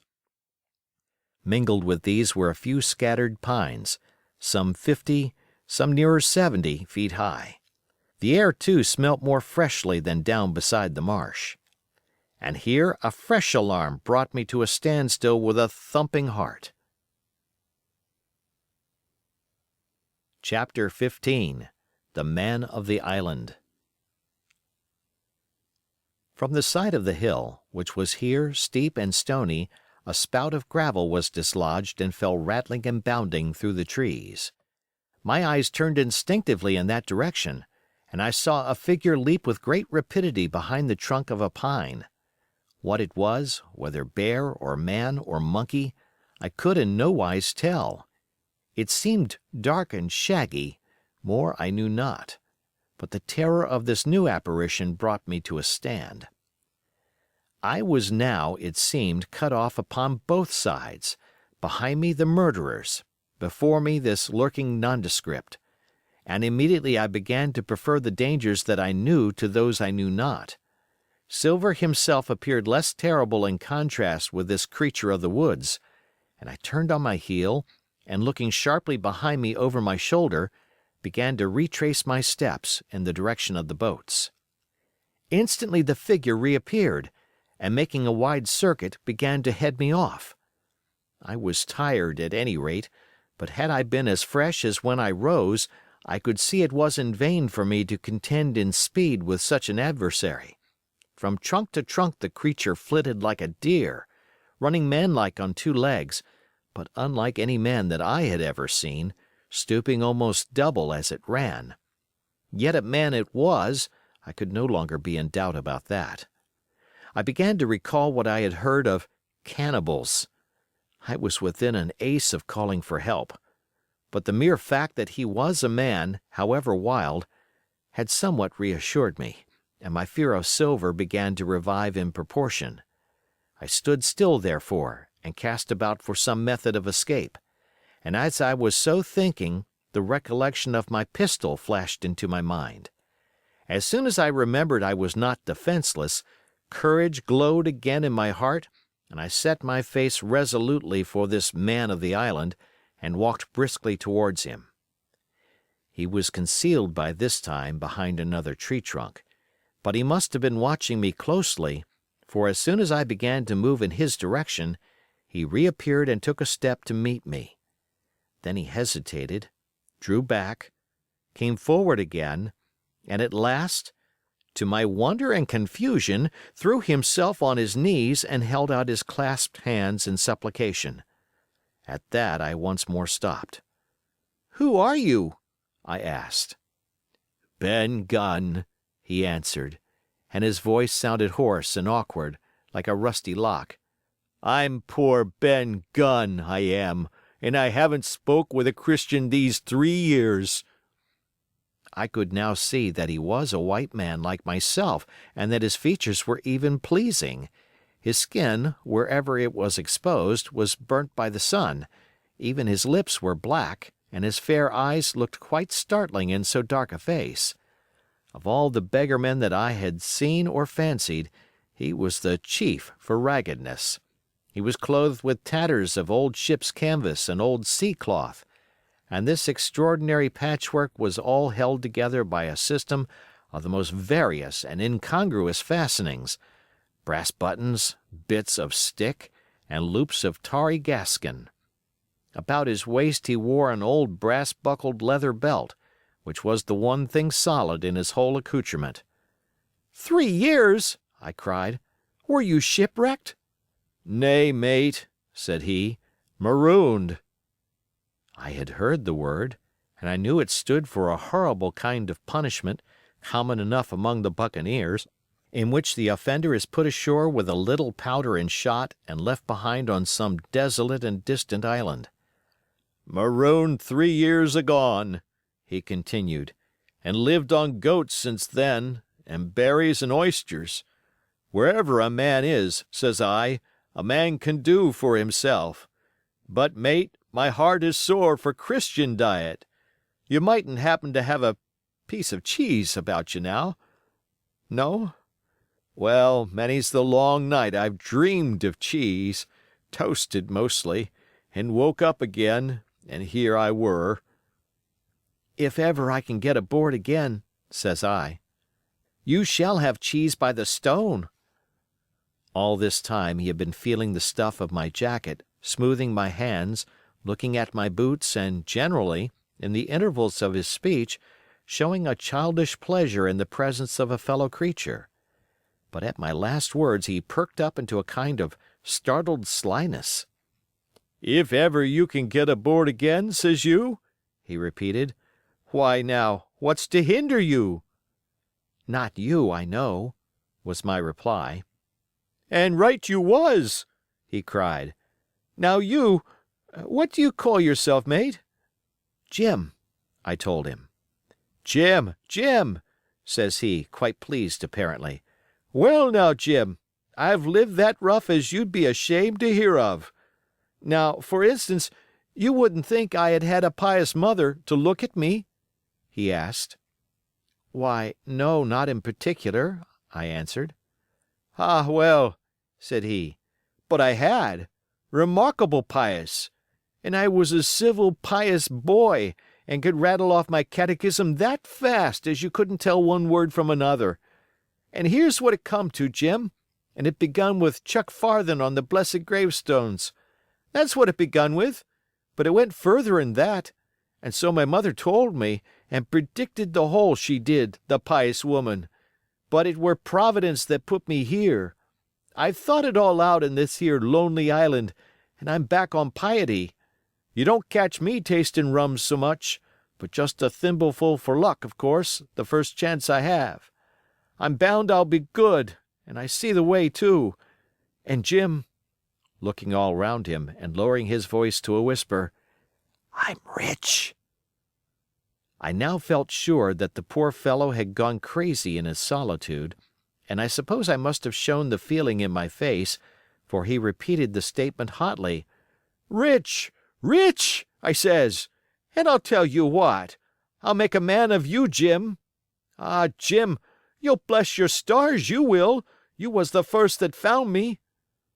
And at this there came suddenly a lowering shadow over his face, and he tightened his grasp upon my hand and raised a forefinger threateningly before my eyes.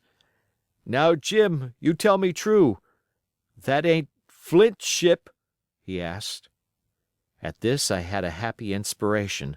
I began to believe that I had found an ally, and I answered him at once. "It's not Flint's ship, and Flint is dead. But I'll tell you true, as you ask me, there are some of Flint's hands aboard, worse luck for the rest of us." "Not a man with one leg?" he gasped. "Silver?" I asked. "Ah, Silver!" says he. "That were his name." "He's the cook, and the ringleader, too." He was still holding me by the wrist, and at that he gave it quite a wring. "If you was sent by Long John," he said, "I'm as good as pork, and I know it. But where was you, do you suppose?" I had made my mind up in a moment, and by way of answer told him the whole story of our voyage and the predicament in which we found ourselves. He heard me with the keenest interest, and when I had done, he patted me on the head. "You're a good lad, Jim," he said, "and you're all in a clove hitch, ain't you? Well, you just put your trust in Ben Gunn. Ben Gunn's the man to do it. Would you think it likely now that your squire would prove a liberal-minded one in case of help, him being in a clove hitch, as you remark?" I told him the squire was the most liberal of men.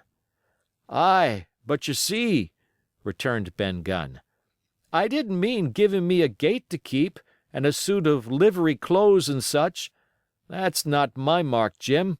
What I mean is, would he be likely to come down to the tune of, say, £1,000 out of money that's as good as a man's own already?" "I am sure he would," said I. "As it was, all hands were to share." "And a passage home?" he added with a look of great shrewdness. "Why," I cried, "the squire's a gentleman, and besides, if we got rid of the others, we should want you to help work the vessel home." "Ah," said he, "so you would," and he seemed very much relieved. "Now, I'll tell you what," he went on, "so much I'll tell you and no more. I were in Flint's ship when he buried the treasure, he and 6 along, 6 strong seamen. They was ashore nigh on a week, and us standing off and on in the old Walrus. One fine day up went the signal, and here comes Flint by himself in a little boat, and his head done up in a blue scarf. The sun was getting up, and mortal white he looked about the cutwater. But there he was, you mind, and the 6 all dead, dead and buried.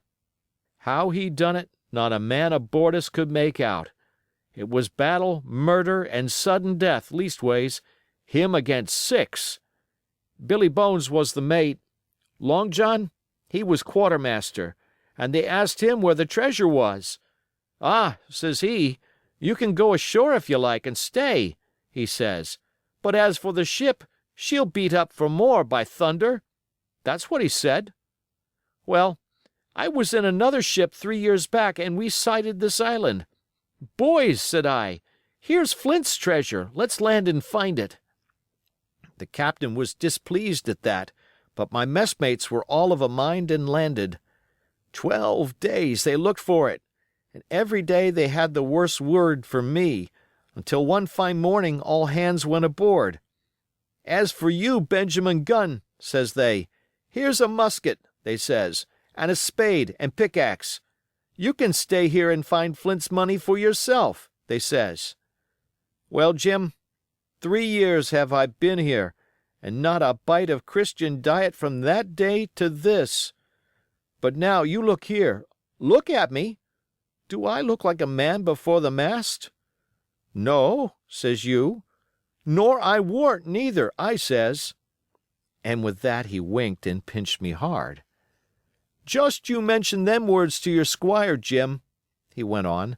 'Nor he weren't neither, that's the words. 3 years he were the man of this island, light and dark, fair and rain, and sometimes he would maybe think upon a prayer, says you, and sometimes he would maybe think of his old mother, so be as she's alive, you'll say. But the most part of Gunn's time, this is what you'll say, the most part of his time was took up with another matter, and then you'll give him a nip, like I do.' And he pinched me again in the most confidential manner. 'Then,' he continued, 'then you'll up and you'll say this, Gunn is a good man, you'll say, and he puts a precious sight more confidence, a precious sight, mind that, in a gentleman born than in these gentlemen of fortune, having been one hisself.' Well, I said, I don't understand one word that you've been saying, but that's neither here nor there, for how am I to get on board? 'Ah,' said he, 'that's the hitch for sure.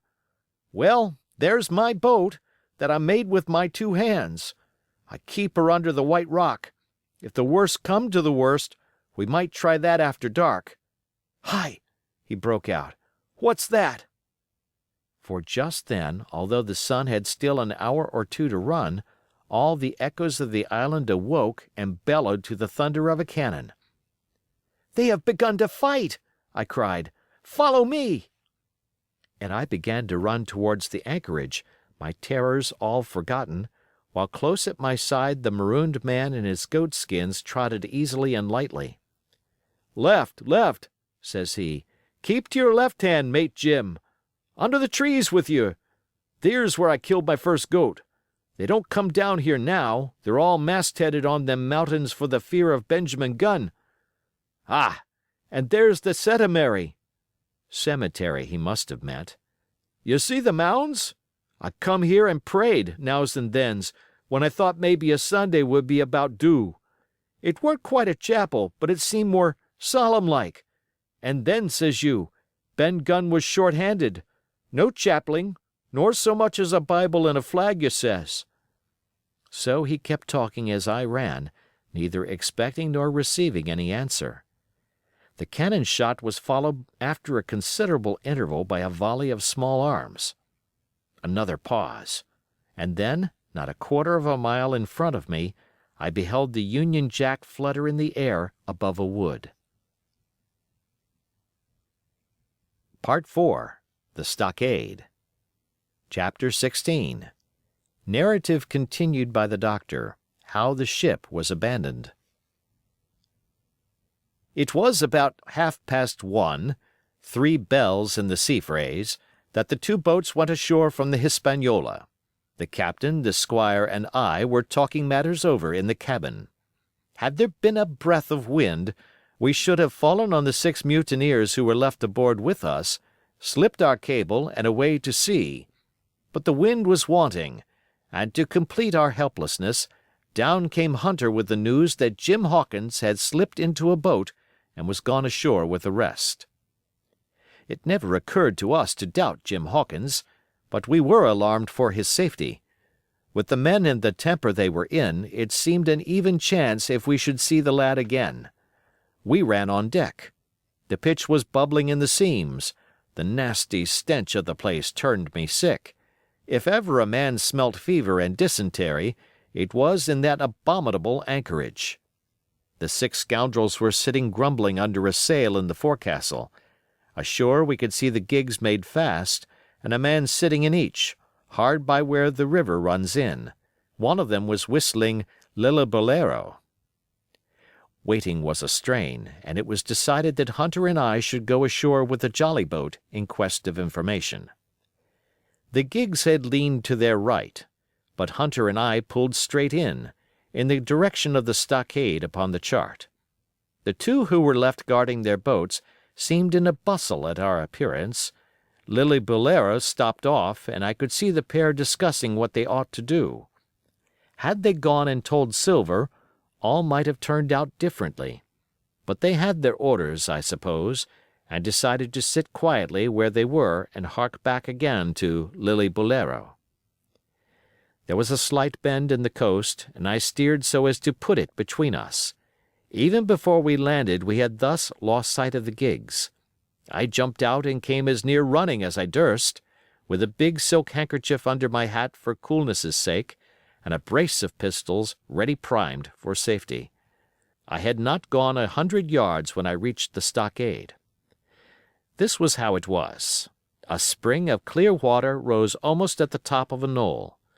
Well, on the knoll, and enclosing the spring, they had clapped a stout log-house fit to hold 20 of people on a pinch, and loopholed for musketry on either side. All round this they had cleared a wide space, and then the thing was completed by a paling 6 feet high, without door or opening, too strong to pull down without time and labor, and too open to shelter the besiegers. The people in the log-house had them in every way. They stood quiet in shelter and shot the others like partridges.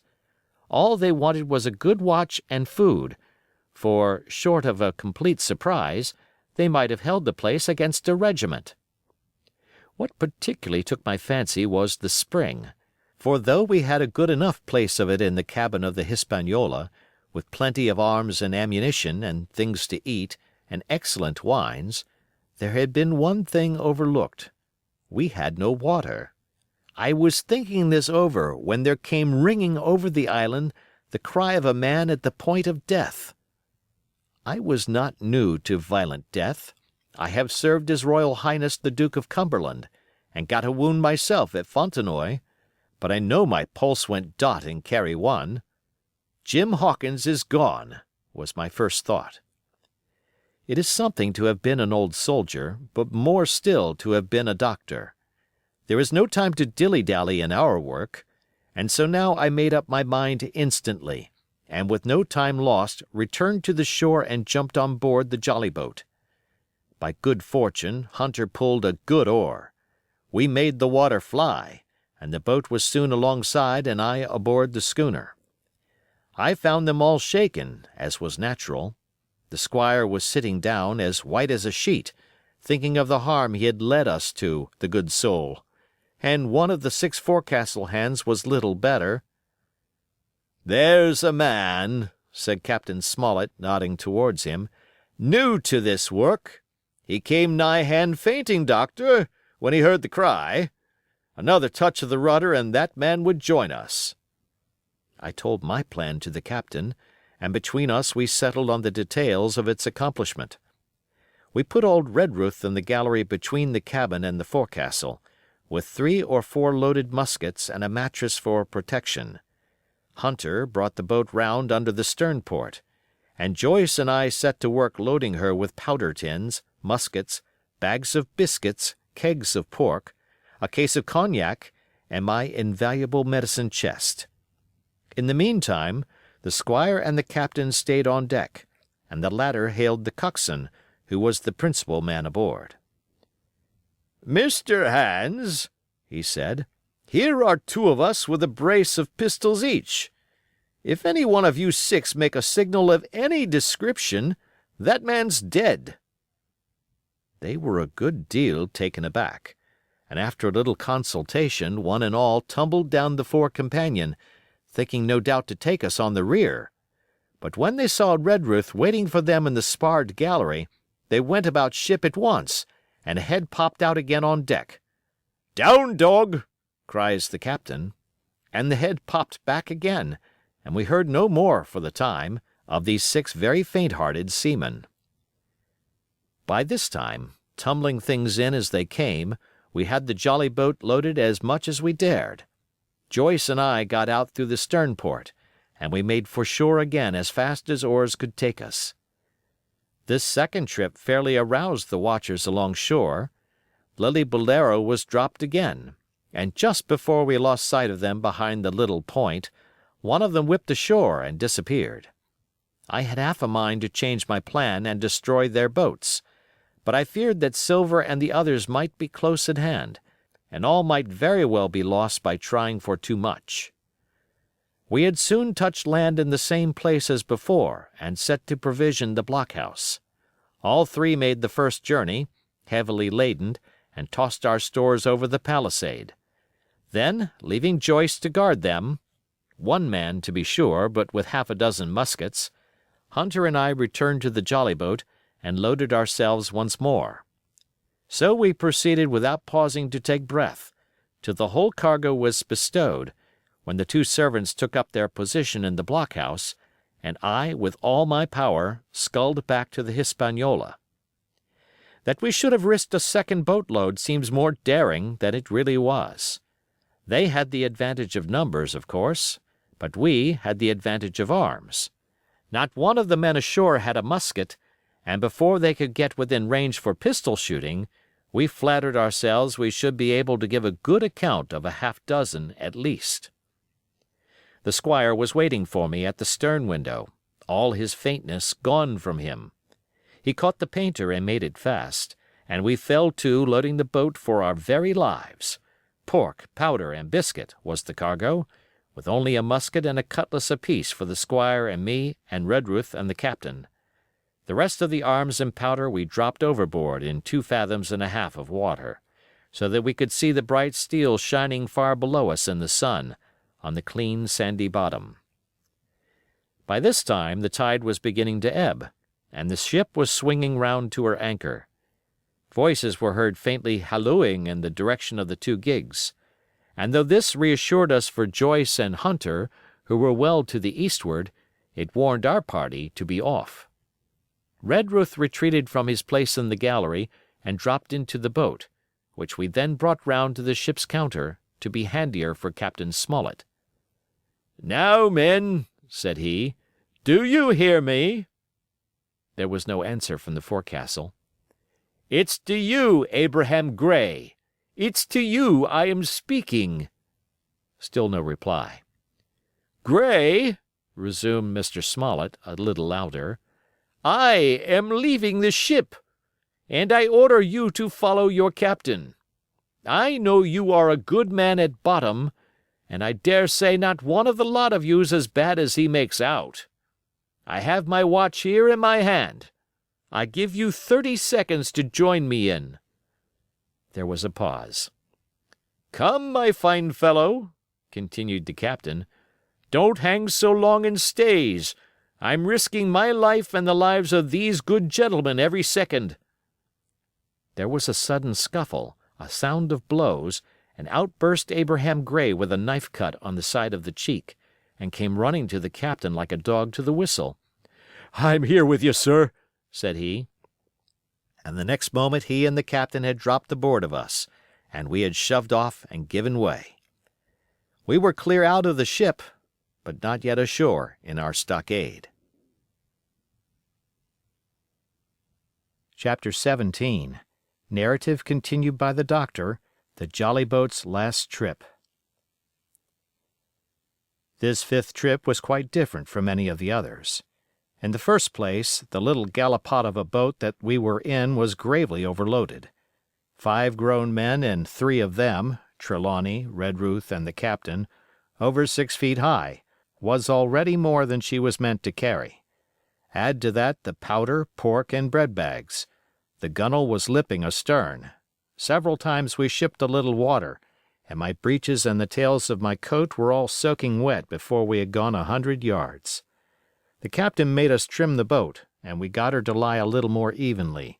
All the same, we were afraid to breathe. In the second place, the ebb was now making, a strong rippling current running westward through the basin, and then southward and seaward down the straits by which we had entered in the morning. Even the ripples were a danger to our overloaded craft, but the worst of it was that we were swept out of our true course and away from our proper landing place behind the point. If we let the current have its way, we should come ashore beside the gigs, where the pirates might appear at any moment. "I cannot keep her head for the stockade, sir," said I to the captain. I was steering, while he and Redruth, 2 fresh men, were at the oars. "The tide keeps washing her down. Could you pull a little stronger?" "Not without swamping the boat," said he. "You must bear up, sir, if you please. Bear up until you see you're gaining." I tried, and found by experiment that the tide kept sweeping us westward until I had laid her head due east, or just about right angles to the way we ought to go. "We'll never get ashore at this rate," said I. "If it's the only course that we can lie, sir, we must even lie it," returned the captain. "We must keep upstream. You see, sir," he went on, "if once we drop to leeward of the landing place, it's hard to say where we should get ashore, besides the chance of being boarded by the gigs, whereas the way we go the current must slacken, and then we can dodge back along the shore." "The current's less already, sir," said the man Gray, who was sitting in the foresheets. "You can ease her off a bit." "Thank you, my man," said I, quite as if nothing had happened, for we had all quietly made up our minds to treat him like one of ourselves. Suddenly the captain spoke up again, and I thought his voice was a little changed. "The gun!" said he. "I have thought of that," said I, for I made sure he was thinking of a bombardment of the fort. "They could never get the gun ashore, and if they did, they could never haul it through the woods." "Look astern, Doctor," replied the captain. We had entirely forgotten the long 9, and there, to our horror, were the 5 rogues busy about her, getting off her jacket, as they called the stout tarpaulin cover under which she sailed. Not only that, but it flashed into my mind at the same moment that the round shot and the powder for the gun had been left behind, and a stroke with an axe would put it all in the possession of the evil ones aboard. "Israel was Flint's gunner," said Gray hoarsely. At any risk, we put the boat's head direct for the landing place. By this time we had got so far out of the run of the current that we kept steerage way even at our necessarily gentle rate of rowing, and I could keep her steady for the goal. But the worst of it was that with the course I now held, we turned our broadside instead of our stern to the Hispaniola, and offered a target like a barn door. I could hear as well as see that brandy-faced rascal, Israel Hands, plumping down a round shot on the deck. "Who's the best shot?" asked the captain. "Mr. Trelawney, out and away," said I. "Mr. Trelawney, will you please pick me off one of these men, sir? Hands, if possible," said the captain. Trelawney was as cool as steel. He looked to the priming of his gun. "Now," cried the captain, "easy with that gun, sir, or you'll swamp the boat. All hands stand by to trim her when he aims." The squire raised his gun, the rowing ceased, and we leaned over to the other side to keep the balance, and all was so nicely contrived that we did not ship a drop. They had the gun, by this time, slewed round upon the swivel, and Hans, who was at the muzzle with the rammer, was in consequence the most exposed. However, we had no luck, for just as Trelawney fired, down he stooped, the ball whistled over him, and it was one of the other 4 who fell. The cry he gave was echoed not only by his companions on board, but by a great number of voices from the shore, and looking in that direction I saw the other pirates trooping out from among the trees and tumbling into their places in the boats. "Here come the gigs, sir," said I. "Give way, then," cried the captain. "We mustn't mind if we swamp her now. If we can't get ashore, all's up." "Only one of the gigs is being manned, sir," I added. "The crew of the other most likely going round by shore to cut us off." "They'll have a hot run, sir," returned the captain. "Jack ashore, you know. It's not them I mind, it's the round shot. Carpet bowls! My lady's maid couldn't miss. Tell us, squire, when you see the match, and we'll hold water." In the meanwhile, we had been making headway at a good pace for a boat so overloaded, and we had shipped but little water in the process. We were now close in, 30 or 40 strokes and we should beach her, for the ebb had already disclosed a narrow belt of sand below the clustering trees. The gig was no longer to be feared. The little point had already concealed it from our eyes. The ebb tide, which had so cruelly delayed us, was now making reparation and delaying our assailants. The one source of danger was the gun. "If I durst," said the captain, "I'd stop and pick off another man."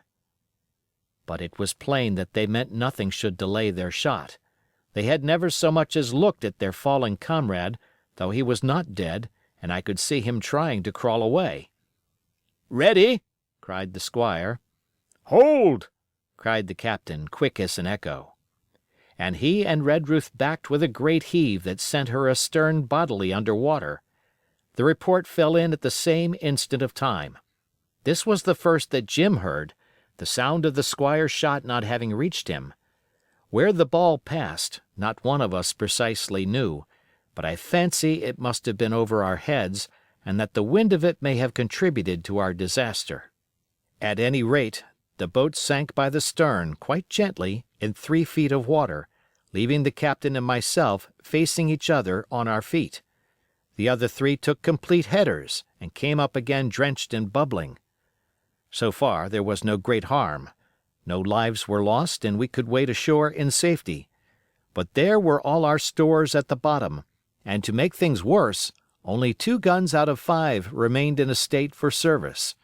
Mine I had snatched from my knees and held over my head, by a sort of instinct, As for the captain, he had carried his over his shoulder by a bandolier, and like a wise man, lock uppermost. The other 3 had gone down with the boat.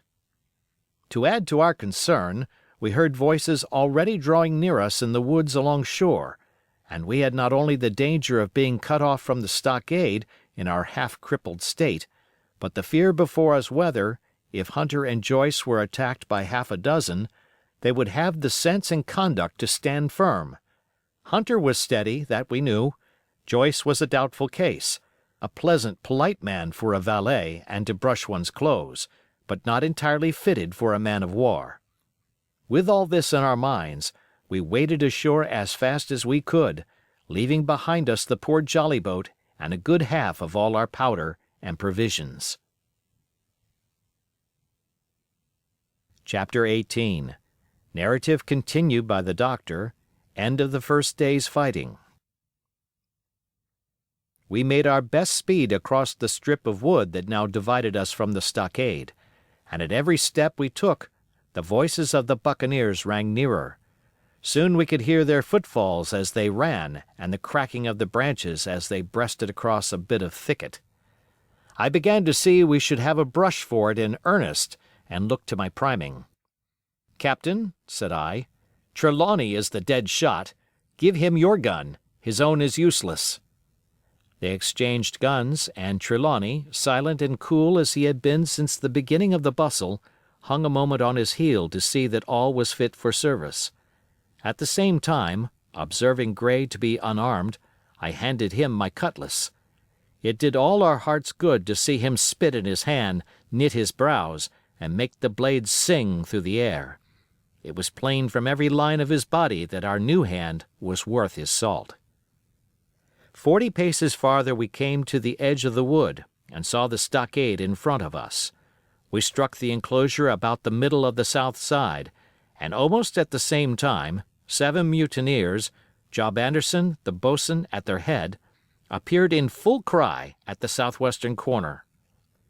They paused as if taken aback, and before they recovered, not only the squire and I, but Hunter and Joyce from the blockhouse had time to fire. The 4 shots came in rather a scattering volley, but they did the business. One of the enemy actually fell, and the rest, without hesitation, turned and plunged into the trees.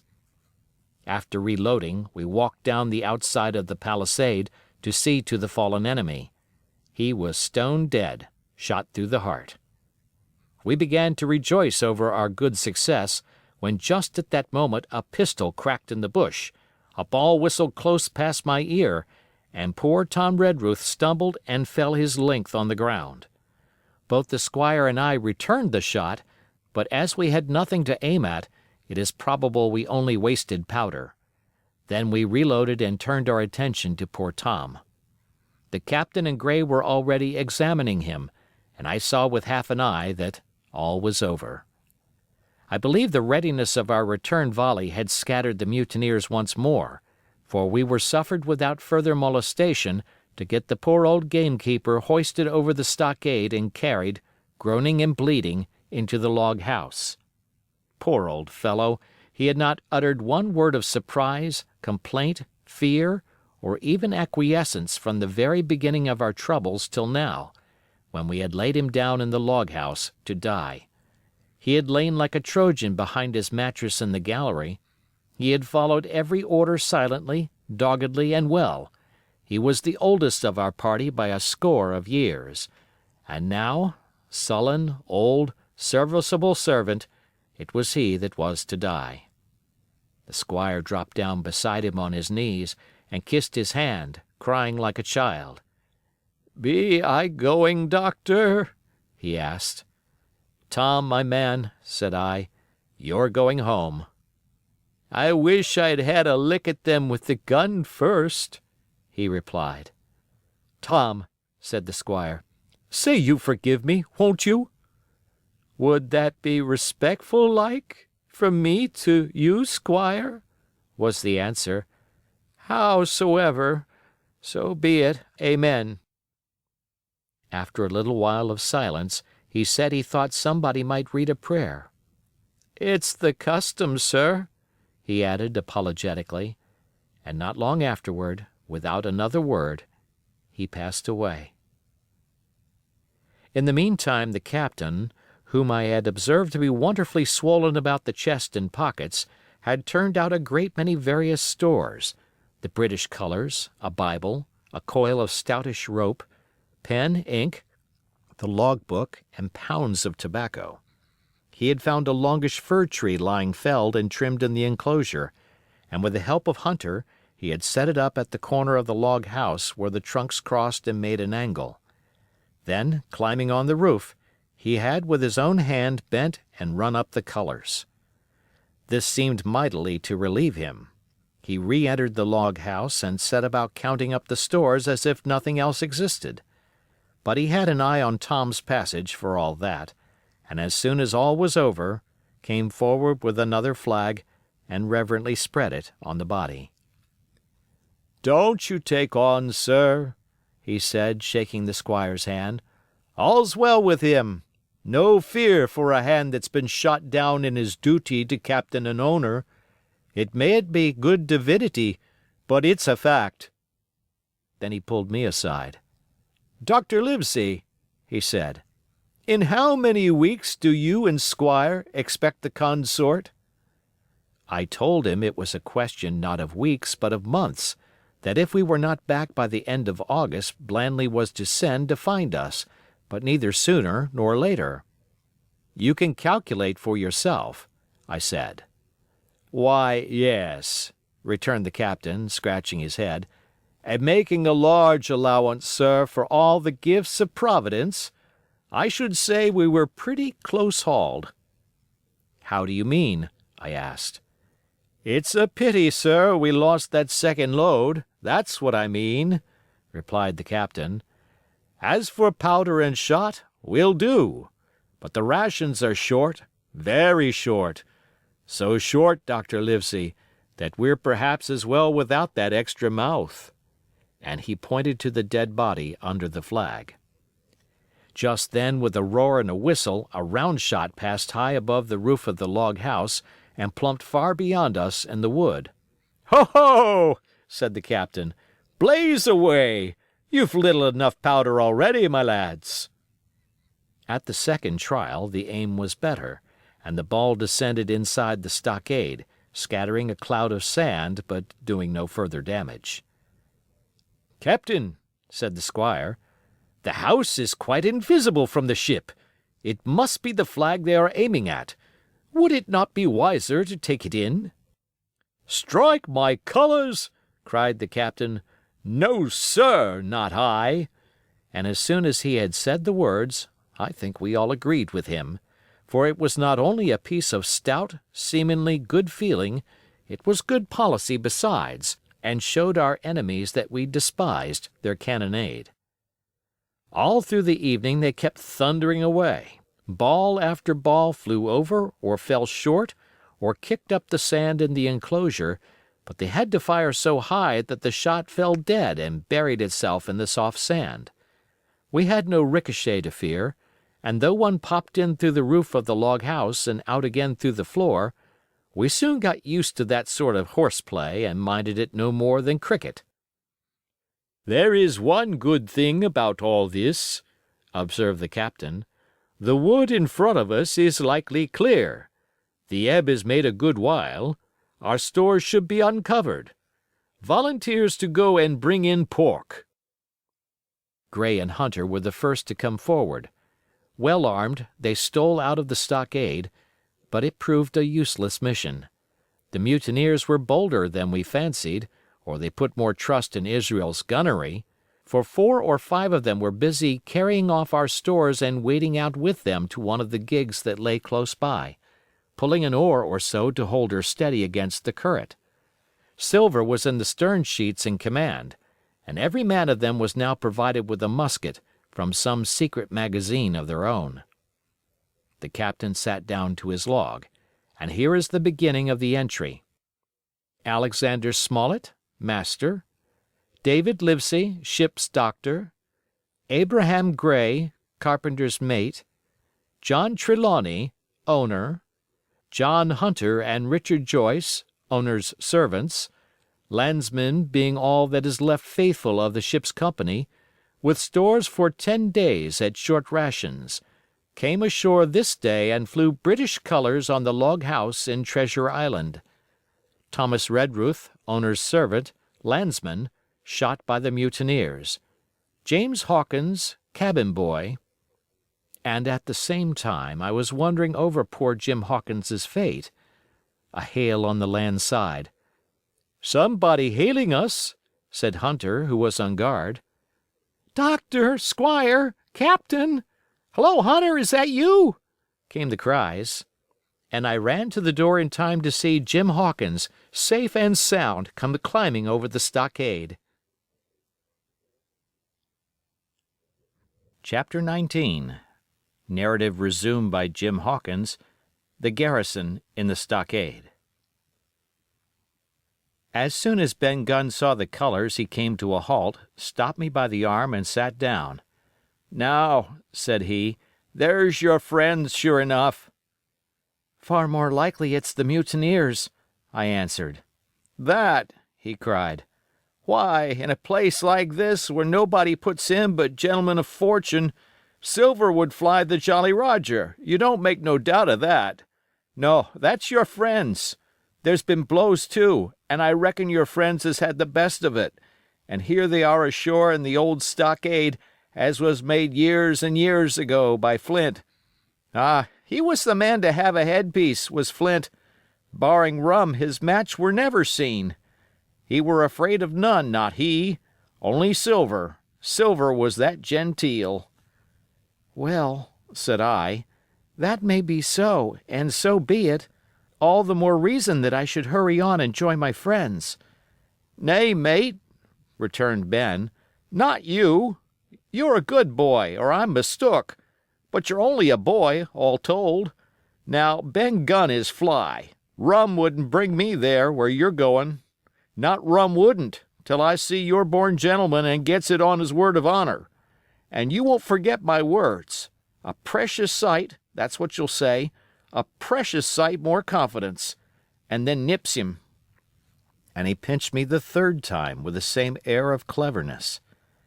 "And when Ben Gunn is wanted, you know where to find him, Jim. Just where you found him today. And him that comes is to have a white thing in his hand, and he's to come alone. Oh, and you'll say this, 'Ben Gunn,' says you, 'has reasons of his own.'" "Well," said I believe I understand. You have something to propose, and you wish to see the squire or the doctor, and you're to be found where I found you. Is that all?" "And when, says you?" he added. "Why, from about noon observation to about 6 bells." "Good," said I. "And now, may I go?" "You won't forget?" he inquired anxiously. "Precious sight, and reasons of his own, says you. Reasons of his own, that's the mainstay, as between man and man. Well, then," still holding me, "I reckon you can go, Jim. And, Jim, if you was to see silver, you wouldn't go for to sell Ben Gunn. Wild horses wouldn't draw it from you. No, says you. And if them pirates camp ashore, Jim, what would you say but there be widders in the mornin'?" Here he was interrupted by a loud report, and a cannonball came tearing through the trees and pitched in the sand not 100 yards from where we two were talking. The next moment each of us had taken to his heels in a different direction. For a good hour to come, frequent reports shook the island, and balls kept crashing through the woods. I moved from hiding place to hiding place, always pursued, or so it seemed to me, by these terrifying missiles. But towards the end of the bombardment, though still I durst not venture in the direction of the stockade, where the balls fell oftenest, I had begun, in a manner, to pluck up my heart again, and after a long detour to the east, crept down among the shoreside trees. The sun had just set. The sea breeze was rustling and tumbling in the woods, and ruffling the gray surface of the anchorage. The tide, too, was far out, and great tracts of sand lay uncovered. The air, after the heat of the day, chilled me through my jacket. The Hispaniola still lay where she had anchored, but sure enough there was the Jolly Roger, the black flag of piracy, flying from her peak. Even as I looked, there came another red flash and another report that sent the echoes clattering, and one more round shot whistled through the air. It was the last of the cannonade. I lay for some time watching the bustle which succeeded the attack.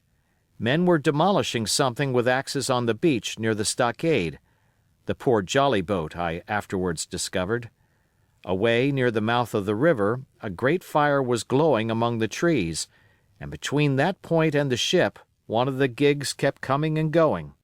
The men, whom I had seen so gloomy, shouting at the oars like children, but there was a sound in their voices which suggested rum. At length I thought I might return towards the stockade. I was pretty far down on the low sandy spit that encloses the anchorage to the east, and is joined at half water to Skeleton Island, and now as I rose to my feet, I saw, some distance further down the spit, and rising from among low bushes, an isolated rock, pretty high, and peculiarly white in color. It occurred to me that this might be the white rock of which Ben Gunn had spoken, and that some day or other a boat might be wanted, and I should know where to look for one. Then I skirted among the woods until I had regained the rear, or shoreward side of the stockade, and was soon warmly welcomed by the faithful party. I had soon told my story and began to look about me.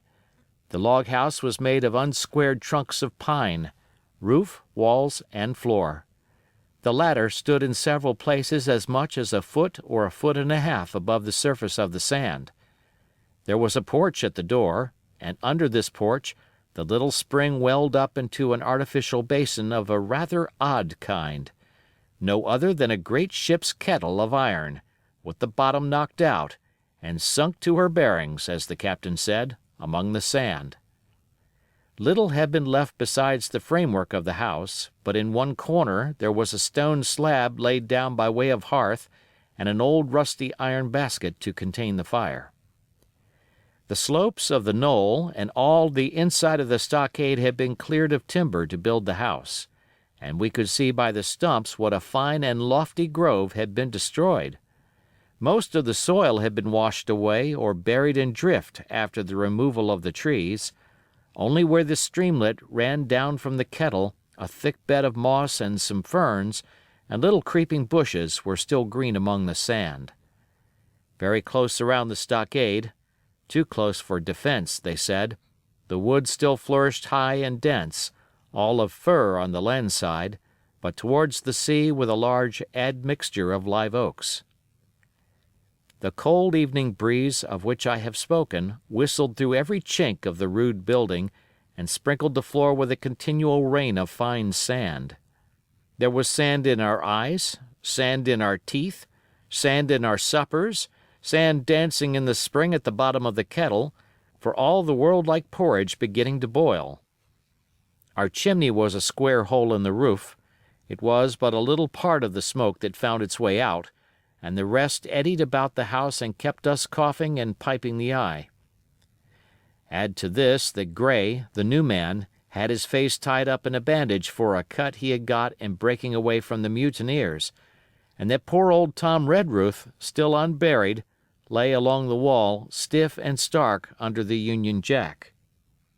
If we had been allowed to sit idle, we should all have fallen in the blues, but Captain Smollett was never the man for that.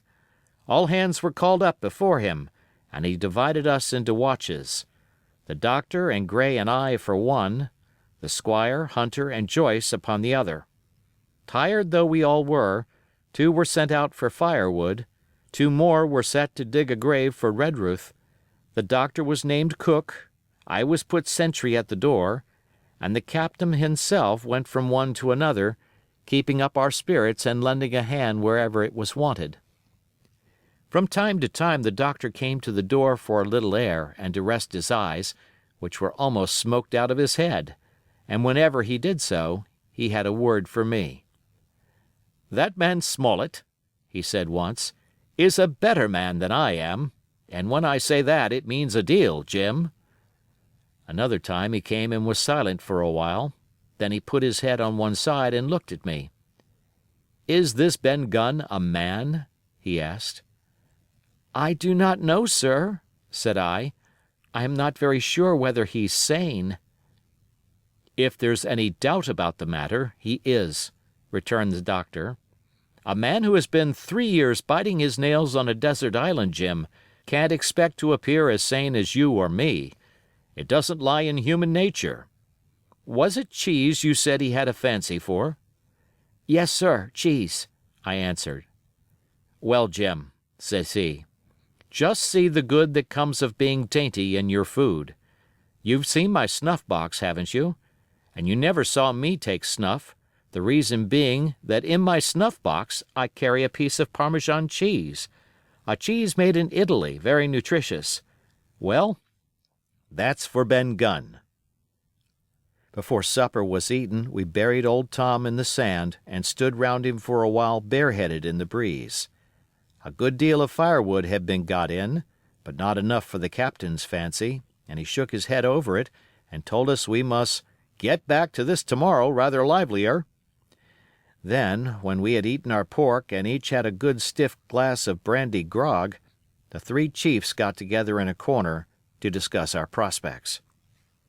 It appears they were at their wits' end what to do, the stores being so low that we must have been starved into surrender long before help came.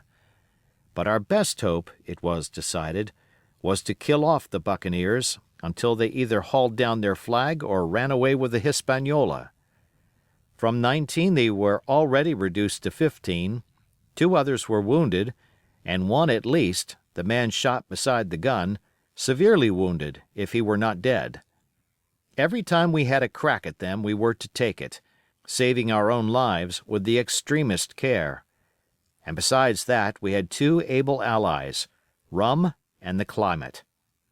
As for the first, though we were about half a mile away we could hear them roaring and singing late into the night.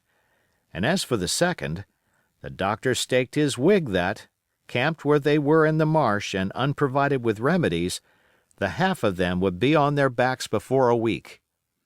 "So," he added, "if we are not all shot down first, they'll be glad to be packing in the schooner. It's always a ship, and they can get to buccaneering again, I suppose."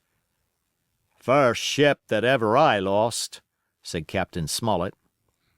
I was dead tired, as you may fancy, and when I got to sleep, which was not till after a great deal of tossing, I slept like a log of wood. The rest had been long up and had already breakfasted and increased the pile of firewood by about half as much again when I was wakened by a bustle and the sound of voices. "Flag of truce!" I heard someone say, and then, immediately after, with a cry of surprise, "Silver himself!" And at that, up I jumped and, rubbing my eyes, ran to a loophole in the wall. End of chapter. Hi, this is Superutils with some afterwords. I'm here just to ask, if you enjoyed this audiobook, then please do click on the like button down below and subscribe to my channel.